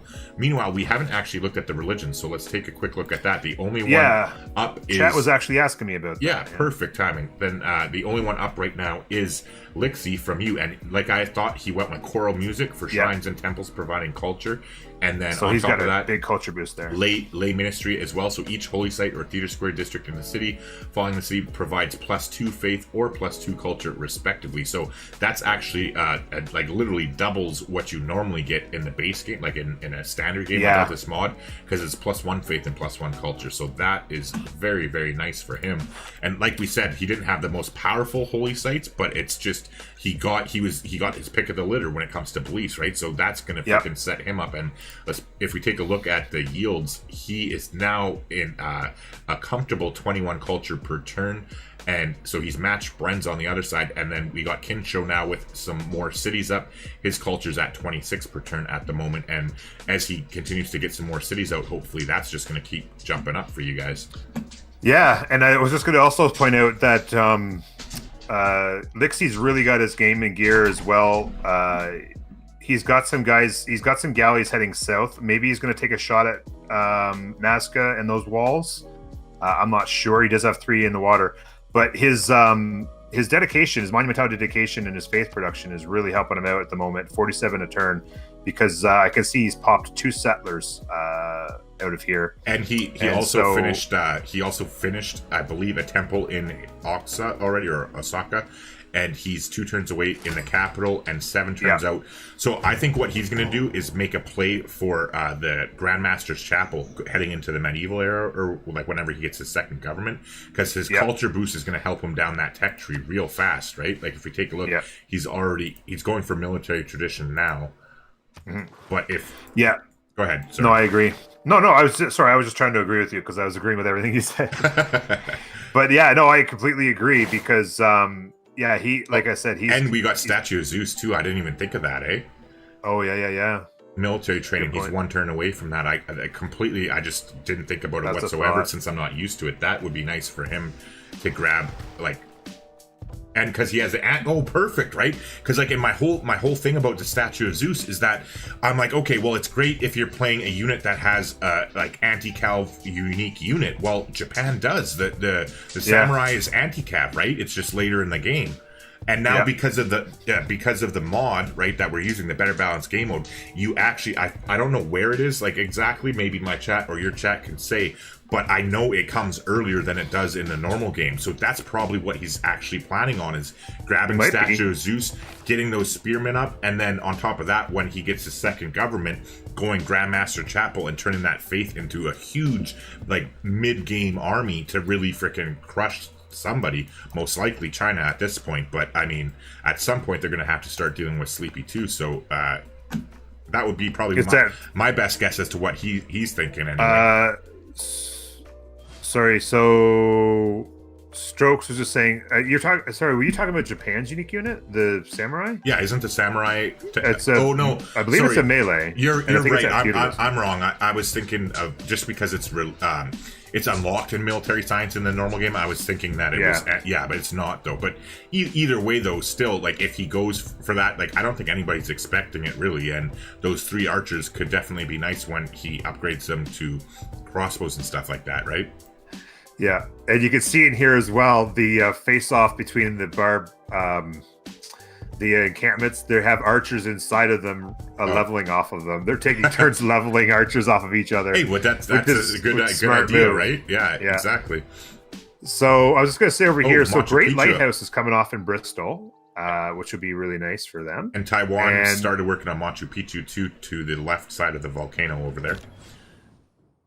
Oh, really? Okay, very good. So he's got 15 turns left to go on that if it happens, and he has 4 turns on Apadana in the capital. So now, interesting. How does Machu? Sorry to interrupt. How does Machu Picchu work in the multiplayer mod? That's a very good question, and I'm going to pull it up. So yeah, keep talking, and I don't really see the motive behind getting Machu Picchu in a game where he's got no mountains. All right, so I don't really. Mountains, I don't know how it works. Mountain tiles provide a standard adjacency bonus to commercial hubs, theater square. Okay, so that's all the same thing, and must be built. Wait, how the fuck? Because it says must be built on a mountain tile that does not contain a volcano. And he's not building on a volcano. Yeah, and he is building it on a volcano. He's building beside the volcano. Okay, there was a. Yeah, was it? Or were they both volcanoes? They weren't both volcanoes. No, they weren't. That's just it's on a mountain tile. So okay, so that's where he's placing it. But yeah, he doesn't have a lot of mountains for that, so I don't really see. Yeah, I don't really. That's wasted production in my opinion. But that's just me. Unless he has plans to settle down here, maybe like down to. Well, maybe he thinks he can get there. Yeah, maybe he thinks he can get there. I don't know. I don't know. Like I'd love to see another settler out of Rome. It's really so cry-faced right now that he has not got another settler out as Rome. Lixie's got 5 cities, about to be 7, and he's sitting on 3. So one. Sorry. Go ahead. No, I was just gonna say, and then. Okay. Interestingly, I hope that Hendu's planning another settler. He's got another settler. He's actually coming across. He's gonna send an aqueduct city. Maybe is he? No, he can't. What is he going with that settler? Because he can't. I don't know what he's doing with that settler. Maybe he's accidentally clicked it in the wrong direction or something. I don't know, because there's no place to settle a city in there. Yeah, I'm not sure. We'll have to kind of watch and see how that goes. We'll have to see what happens there. But I would love him to send that south to the rice paddies. Oh, for sure. Like you were talking about, that's a dream location, especially with those choke points we talked about too, right? My chat let me know Sleepy is apparently starting to spam settlers as well. But then, more importantly, and why I'm bringing it up is CERN mentioned that Machu Picchu isn't changed in the mod, so it's an odd pick for China, especially since it's the one early wonder that he can't rush with builders because it's not in the classical era.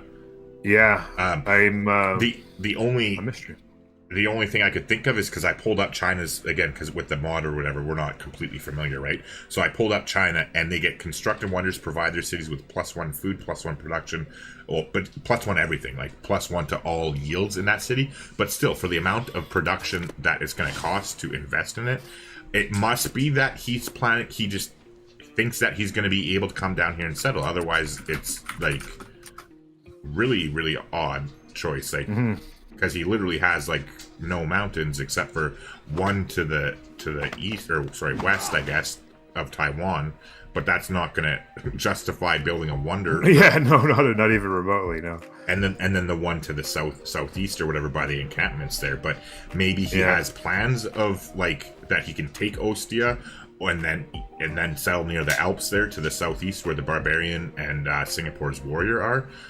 But other than that, I have no idea. Like you're like you said, like I would agree at this point that it's a mistake, but with us not having access to what they're talking about, maybe there is some sort of like something involved, but I don't know. Maybe there's a play. Yeah, I don't know. Who knows? Like at this point, really, okay, it's anybody's guess.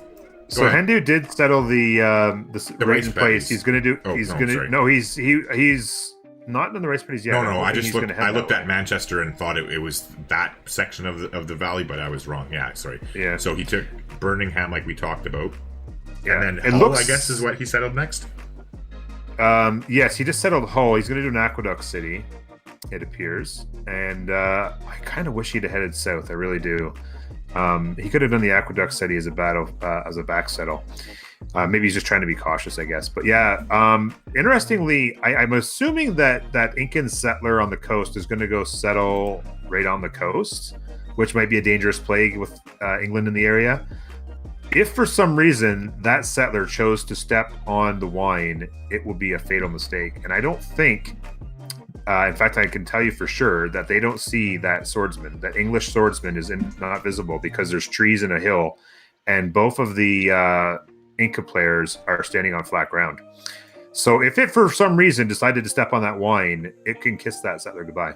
Yeah, for sure. Because even if he can't keep it, which he still could, like really with his swordsman, he could definitely protect it and settle a city and go for those rice paddies, or up even to the northeast by the lake and stuff, somewhere up there where the barbarian camp is. Or actually, there's more than one now. I just noticed there's two. Yeah, there's a second the one spawning quadrims and the other ones. Yeah, so they're tag teaming him. You were right though. I think he definitely pulled his galleys back after seeing. Now they're up to 4 quads over there. So that's definitely something to keep an eye on. They're going to want to handle that pretty quickly. Otherwise, that's going to severely limit their ability until they get up to like caravels or frigates. But yeah, you're right. Like I'm literally just hanging here waiting to see what he does with that settler. Because like if you look at Sleepy's view, because he has the 3 range on the settler. Remember, he can see the swordsman. But there's a tree and a hill. He shouldn't be able to see that. Unless he's on flat ground, he shouldn't be able to see through us. Yeah, it might be just a glitch on the mod. Yeah, I don't think he very well could be. He should not be able to see that because he's standing on flat ground and there's trees and a mountain, and then Hendu's not standing on a hill. Oh, but there's no way the swordsman's standing on a hill to the west, so maybe, but he can't see over that hill. So no, he's on a flat ground. Yeah, he can't see it. He can't see it. It is flat ground. You're right. Sorry, I thought it. I had my mouse over the grassland hill in the middle. But if he steps to the north, time will tell. My guess is he's going to settle next turn right in that one spot between the wines and the silks, if I had to guess. So he's probably fine. Oh, no, he actually went south. Going for the coast. He's going to use his other settler. Probably down to where we were talking about earlier, where the river is there, one of those two locations. Yeah. But he's got the second settler with his swordsman now, and probably is going to settle where you were just talking about on the hill, unless he moves up to the fresh water to the north, like, because he could just go through the mountains there and grab some of those rice paddies. I'm pretty sure they've been over there to see what's going on, like as far as the land layout goes, right? Yeah. And if you head south to Nazca land, where he got an unfortunate incident where the walls started in Nazca, he is making a move. He's got a horse on the way. It looks like have 2 archers on the way. 2 archers. He can flank with the scout. Then he's got 3 galleys. And not to mention too, with the 2 farms there, that's 2 different heals, right, for the pillaging. Yeah. And he's far enough along in the culture tree too that he'll have raid slotted in. I'm assuming by the time he goes to do that. Yeah, because he's already working on feudalism, and we knew earlier he was only 1 turn away from military tradition. So I'm pretty positive that this is in the bag for him. Nazca will be Japan's next settle. Oh, not their next settle. Sorry, they have 2 settlers out actually to the east of Sendai there, but it definitely will be Japanese territory anyway. Very soon. If it's not the next city, it's going to be one of them. It'd be interesting to see what he does here. He has 7 turns on feudalism. He did go Ancestral Hall like I knew he would. He loves his freebuilders just like I do. And Oh, hold on 1 second here. Talking about, like, remember when we were talking about the swordsman and the wine and all that? CERN from my chat said the other Incan settler next to the sword on a pasture might be on a hill, and he was on a hill with the pasture. Oh, yeah. So with the three he would have had free vision across from the hill across. That's how he saw. That's how he saw the swordsman. So that might have been it wasn't a glitch, because otherwise, I'm sure you're right. He probably would have just moved his settler. He may have very well have done that. Yeah. He might have gotten caught out. But anywho, go ahead with what you were about to say. I just saw it and figured it was close enough. Yeah, no, I was just going to say. It'd be interesting to see what he does here, because feudalism for Japan like we're talking about Liski, right? Yeah, Lixie. Okay. Yeah, he's 6 turns away, and he's got his settlers on the way.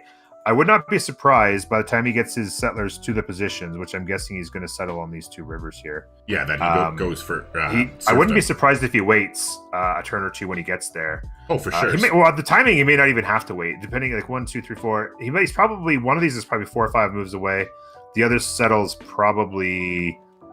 Oh, he's got to get through that barb camp. But yeah, so my guess is he'll wait a turn or 2, put in that card, get the extra charges on his builders, and he'll love the way that turns out for him, I do believe. All right, I'm going to quickly go run and take a bathroom break. Do you want to talk about something specific where I could leave my screen on for everybody on my side? Yeah, if you want to take it over to the other continent, actually. Yeah, I was going to talk about Brazil and the resurgence that she's making. For sure. Oh, one other quick thing. Sorry, Norm, before I do go. Yeah. So I was just looking at the era score here, and we have between 10 and 14 turns. So you might want to talk about the giveaway stuff while I'm gone. Oh yeah, good point. I'll do that. Yeah. Okay, be right back. So, just to show how incredibly important a move that was, she did such a great job of taking that tile over, and being ready to like hit, swords kill. And take that tile, because that 1 turn got her the walls, and you can see now that she got a bunch of kills. There's some units got turned around here, but she got a ton of kills in here off of the walls and turned them right around. And that 2v1 has completely failed. The 2v1 opportunity they had has completely failed. She has held her ground, and she will be able to move into position here. She's got a builder going. She's going to start improving this city. She's got her campus going here, try to get her science moving. And my guess is she's going to try to probably push some builders out, or sorry, some settlers out, because she's going to want to get some cities going. She's learned some information down here, so she can get some cities here. She, of course, has that beautiful city we've talked about over there. Even if she can get 4 or 5 cities going here real quick, she'll still be in good shape.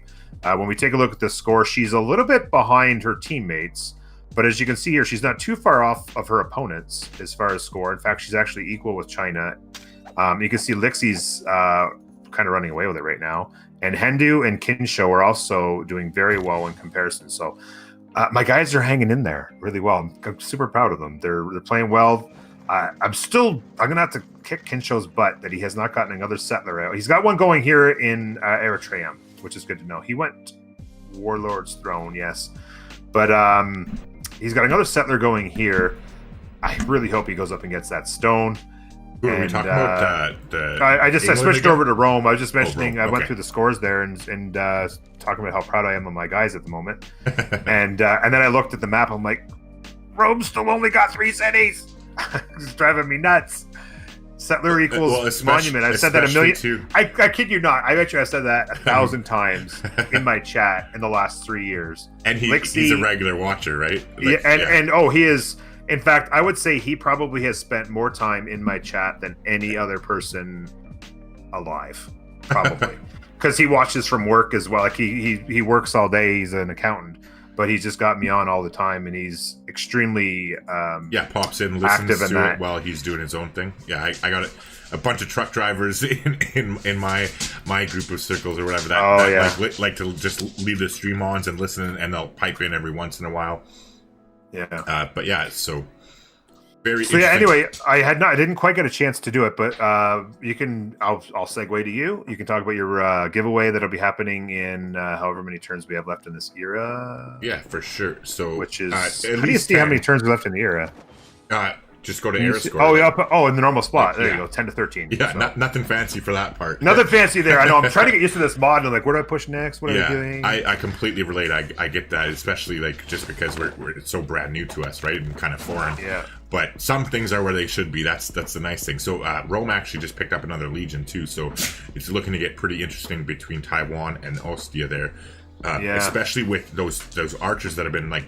The archers are taking the walls down, but the walls are almost gone on both of them. So I really wish somebody would delete that pin, because at this point it's just trolling me. Driving me nuts. But yeah, so for everybody in Norm's chat right now, if you don't know, my side of the stream is being streamed from youtube.com/gamergrampz, and I'm going to be giving away, we're going to be taking a break when we finish the classical era here. The players are going to have a little bit of a rest, and we're going to pause the game, and we're going to be doing a giveaway where I'm going to be giving away a free copy of the key for anybody, whether you're on Steam or Mac, or sorry, you have to be on Steam, pardon me, but whether you're on Windows or Macintosh, we're going to be giving away a free copy of the Byzantium and Gaul DLC pack. And so there's no strings attached, there's nothing like that whatsoever. The only condition is you have to come over, and in order to qualify, you have to subscribe for the channel. However, this isn't some gimmick to just get you to subscribe. You feel free to like completely unsubscribe immediately after the draw. It's just the bot that I'm running, like that's part of the thing where in order to qualify, you have to be a subscriber. So again, feel free to just unsub right after. However, we are going to be doing that as soon as we hit the end of the classical era here. So between 10 and 12 turns away from now. But again, we'll be doing that. We'll be pausing the game so we won't be missing out any action, and that goes obviously the same for all my side of the equation for the people listening in my chat. At this point, all 50 of you, so thank you for hanging out here, and anybody who doesn't have the Byzantium or Gaul pack, or obviously have the New Frontier Pass, is welcome to participate in that. There will be like a little keyword that you have to put in order to qualify, but we'll cover that when the time comes. There's no point in getting too deep into it at the moment. But again, just pop over when we pause the game. Everybody from Norm's stream who wants a chance at winning that, head over here quickly, subscribe. I'll give out the word that you have to enter in order to register with the bot, and then we'll do that giveaway. And then we're actually going to do another giveaway when we get to the break after the medieval era, between medieval and Renaissance eras. We're going to take another quick pause. Again, the players can rest and talk strategy and kind of regroup a bit. And we're going to give away the Ethiopia DLC pack, because that's my personal favorite one, because it comes with the Secret Society's game mode. And so, yeah, that's what we're doing. But other than that, like I said, Rome got that new Legion, and he also has a battering ram here that I just noticed. So things are going to get quite dicey for Aegis over here on my side. I think Taiwan, really, I think if they don't get some help over to him, like he's still building Machu Picchu. I don't know, like what the fuck he's doing. Like really. Oh my god, it's sad. He's building Machu Picchu while he's got legions and a battering ram advancing. Like this is trouble for him. I completely agree here. I don't know what Vivid is. Yeah, you're gonna have to talk to your boy. But yeah, no, I agree. He's got trouble there, and also in the northern part of this continent, I'm gonna have to have a talk with my boy. Hendu's doing a good job. I love what he's doing. A couple notes. I wish he would have been transitioning his units to take down these city-states. It's driving me nuts that he hasn't killed these city-states off. Now, he was probably funneling a lot of iron to Nopsu at the beginning, but he should be getting some iron together and turning these warriors into city-state killers, because the city-states are still sitting on warriors. If he sends two swordsmen and 2 archers to either of these city-states, they're his almost instantly. You're talking about Buenos Aires and in Singapore? In Singapore. Okay, yeah, I just was reading my chat. So they would be insta kills. Yo, for sure. With 2 swordsmen and 2 archers. With no walls, exactly. It would be lights out. Yeah, and so he should be doing that, and I hope he does soon. But also to the south, a very interesting settle by Wilka Waman. And you can see that actually Hendu made a very strategic purchase when he saw that settle go down to buy that tile. The Plains Hill. Because it's going to become very valuable for him for healing, as well as because holding that position, and not to mention being able to hit the city.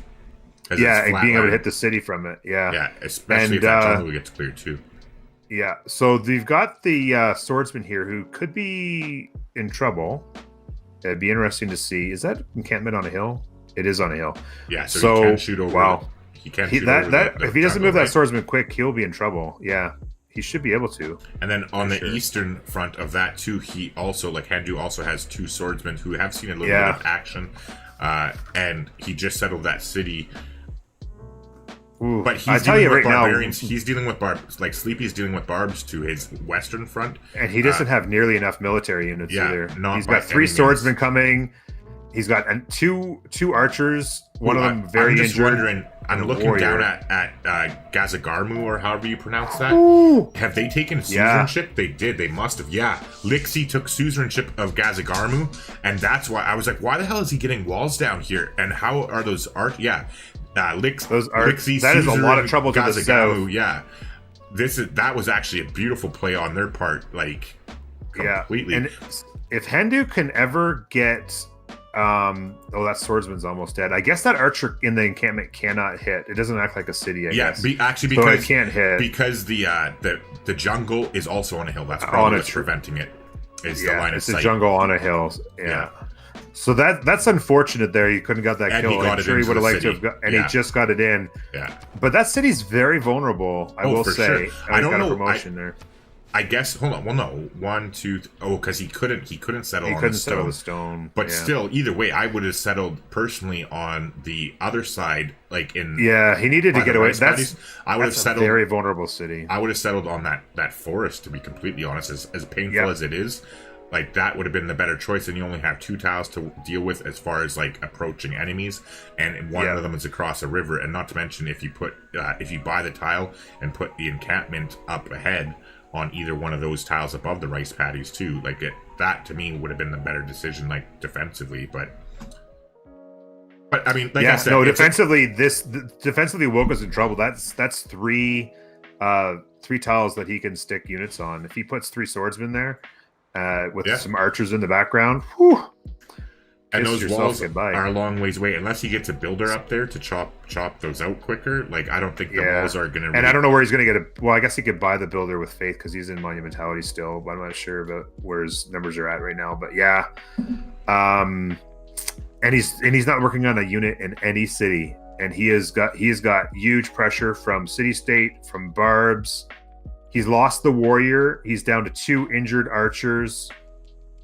He is on thin ice. Pressure between the barbarians, the suzerainship, and then Hendu there coming down from the north. Yeah, he's definitely got to wake up. Like, I'm actually surprised, like, because still like, literally with a legion at your doorstep with a battering ram, he's still working on Machu Picchu. Halfway to Machu. Oh, he just got Crouching Tigers. He just popped one out. Yeah, that is a big news. Especially getting it in the city, that legion won't be too much nearly as of a effective, problem. Yeah. So that actually is a big change. However, the encampment's about to get busted down too. So that's gonna the walls are already gone, but that's a double upgraded Crouching Tiger as well. Like, that's gonna be put in raining that'll put a wrench in the plans, for sure. Raining on Rome's parade.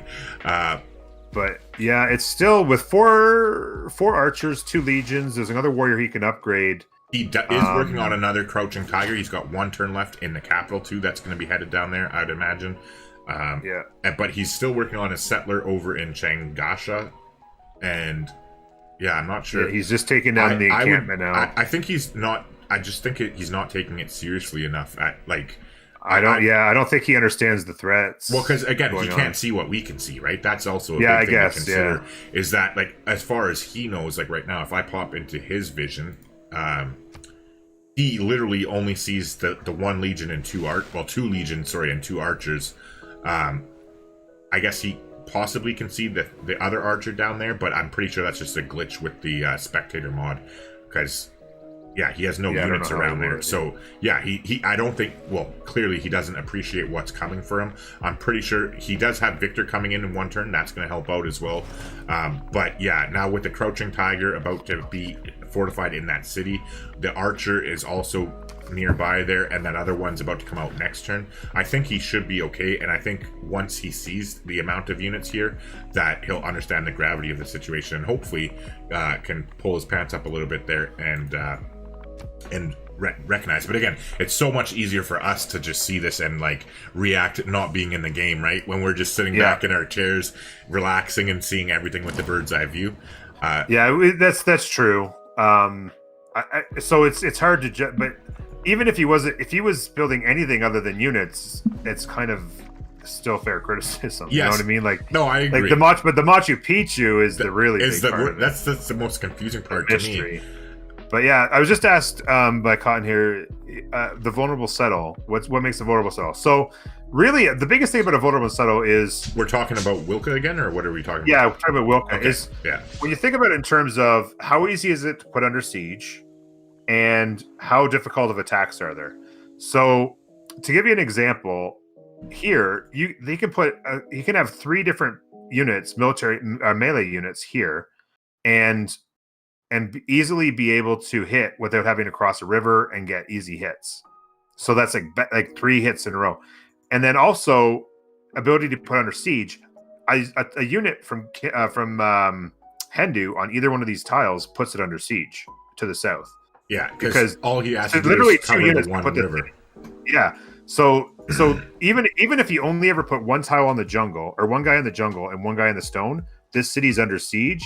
And he can get archers lined across here, bang, bang, bang, bang, bang, and farm it for experience too. If the walls aren't there, there's no threat, right? So you can literally just sit there and play around with it, like put it under siege, then take it off of siege, and like literally just use it to farm yourself up experience for your units, and then take it when you need to by having it under siege.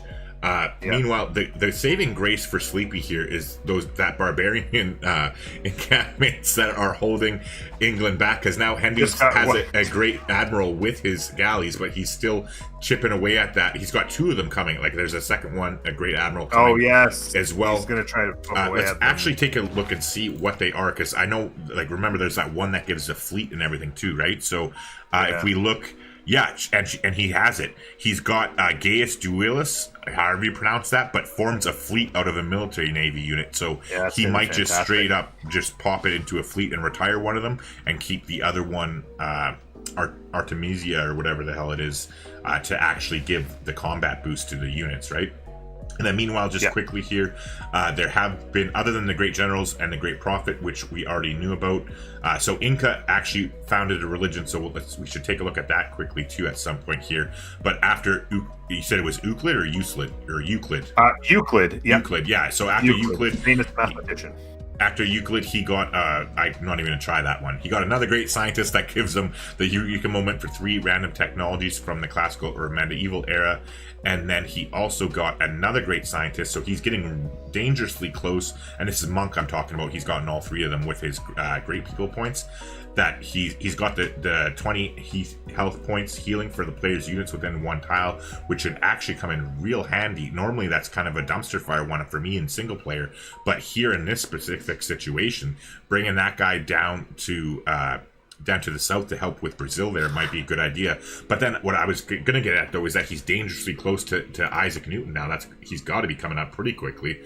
Hildegard is next, but I'm pretty sure Isaac will be following after that, and nobody really at this point, other than the Inca, is giving them too much of a problem. Like Lixa has 2.3 per turn, Monk's at 16.1, but he must be running the campus research grants there, and then Sleepy has 3 great scientist points per turn. But yeah, it'll be interesting to see how that plays out, because Isaac Newton is a huge boost, like in single player but also multiplayer, right?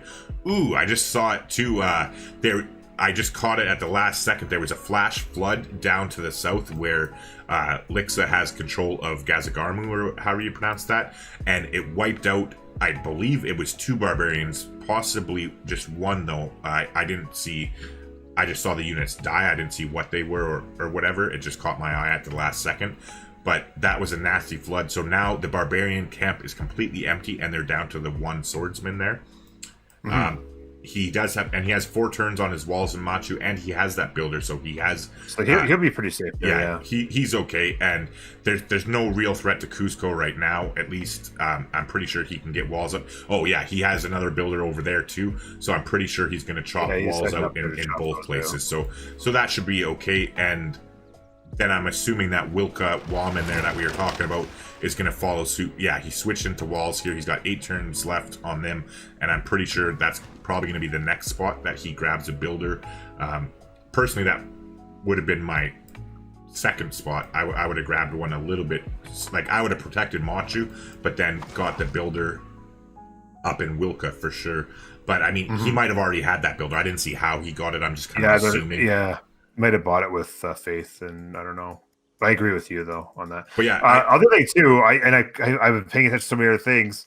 I should have my eyes on Lixie because he's taking down another city-state. And he took out Nazca. Nazca's officially Japan. Yeah, he didn't have to worry about. He wasn't worried about those walls with all those units coming in, those galleys. And he got some free promotions too. That helps out when he goes east and heads towards Sleepy now, right? Yeah, absolutely. And it's going to be interesting. You'll be happy too. He's working on a monument there. I know that. that tickles your fancy. So I thought I'd bring it up. Get that monuments going, baby. But yeah, Lixie is having himself a good game here, taking down some city states and working that monumentality run to perfection. He's got 7 more turns left in the era. I'd be curious to know what his faith is currently. His yield is 52 a turn. He has 109 on board. He's been buying builders quite a bit. I'm thinking he's probably, if I had to guess, trying to save up for one more settler. I don't know how much that next settler would cost. Based on how many, it's pretty expensive. It gets expensive for sure. But without that 30% discount, because I was just doing that one-on-one coaching thing I was talking about, and I went to I chose monumentality, and then I was looking at how much it would be, and that 30% really adds up quick when you're actually have a decent amount of cities already. Yeah. So yeah, I don't think he'll get it before the era ends. Personally. That'd be tough. He's got 7 turns at 50 a turn. At 50, so that's 350, but 350. It'd be close. It's hard to say because how many did he actually settle? What he got? He got Tokyo, Osaka, Sendai, and Nagoya are all his, right? So that's 4 settlers that he's made. And Yokohama 5 Yokohama 2, yeah. So what is it? After 2, it's 195, but that's with the discount. Yeah, I think he could probably get one at the end. 600 seems like a lot. Oh yeah, because he also has some banked up. You said too, right? Yeah, he's got 109 plus. Yeah, so if he wants a settler, he can grab one before the era ends, and he pivots out of it. I promise you, he'll be out of faith at the end of the era. One way or another, he'll spend every last bit he's got. Well, as much as he can. Yeah, reasonably. I'm just gonna say up here, the Rome v China battle. The walls are almost gone, and there is a legion with full health. And there's another legion on the way with full health. The other crouching tiger is right there. There's a crouching tiger on the way. The walls are gone. But he's moved his archer back and brought that crouching tiger up with the double promoted one in there. It's going to be a race, because he just hit the legion there. Yeah. So time will tell whether they can pull it off here. Hopefully, it's going to be some archers flanking to the right. Hopefully, if he does lose it, that he at least reacts quick enough and pulls his crouching tiger out of the city. Because if he has it in the city, when it goes down, it goes down with the ship, basically, right? So that's something to keep in mind too. That he might want to consider pulling, moving his warrior to kill. Like he just hit that barbarian archer with his warrior, but next turn, moving the warrior, hitting that archer again for the kill, and pulling his crouching tiger back to the hill.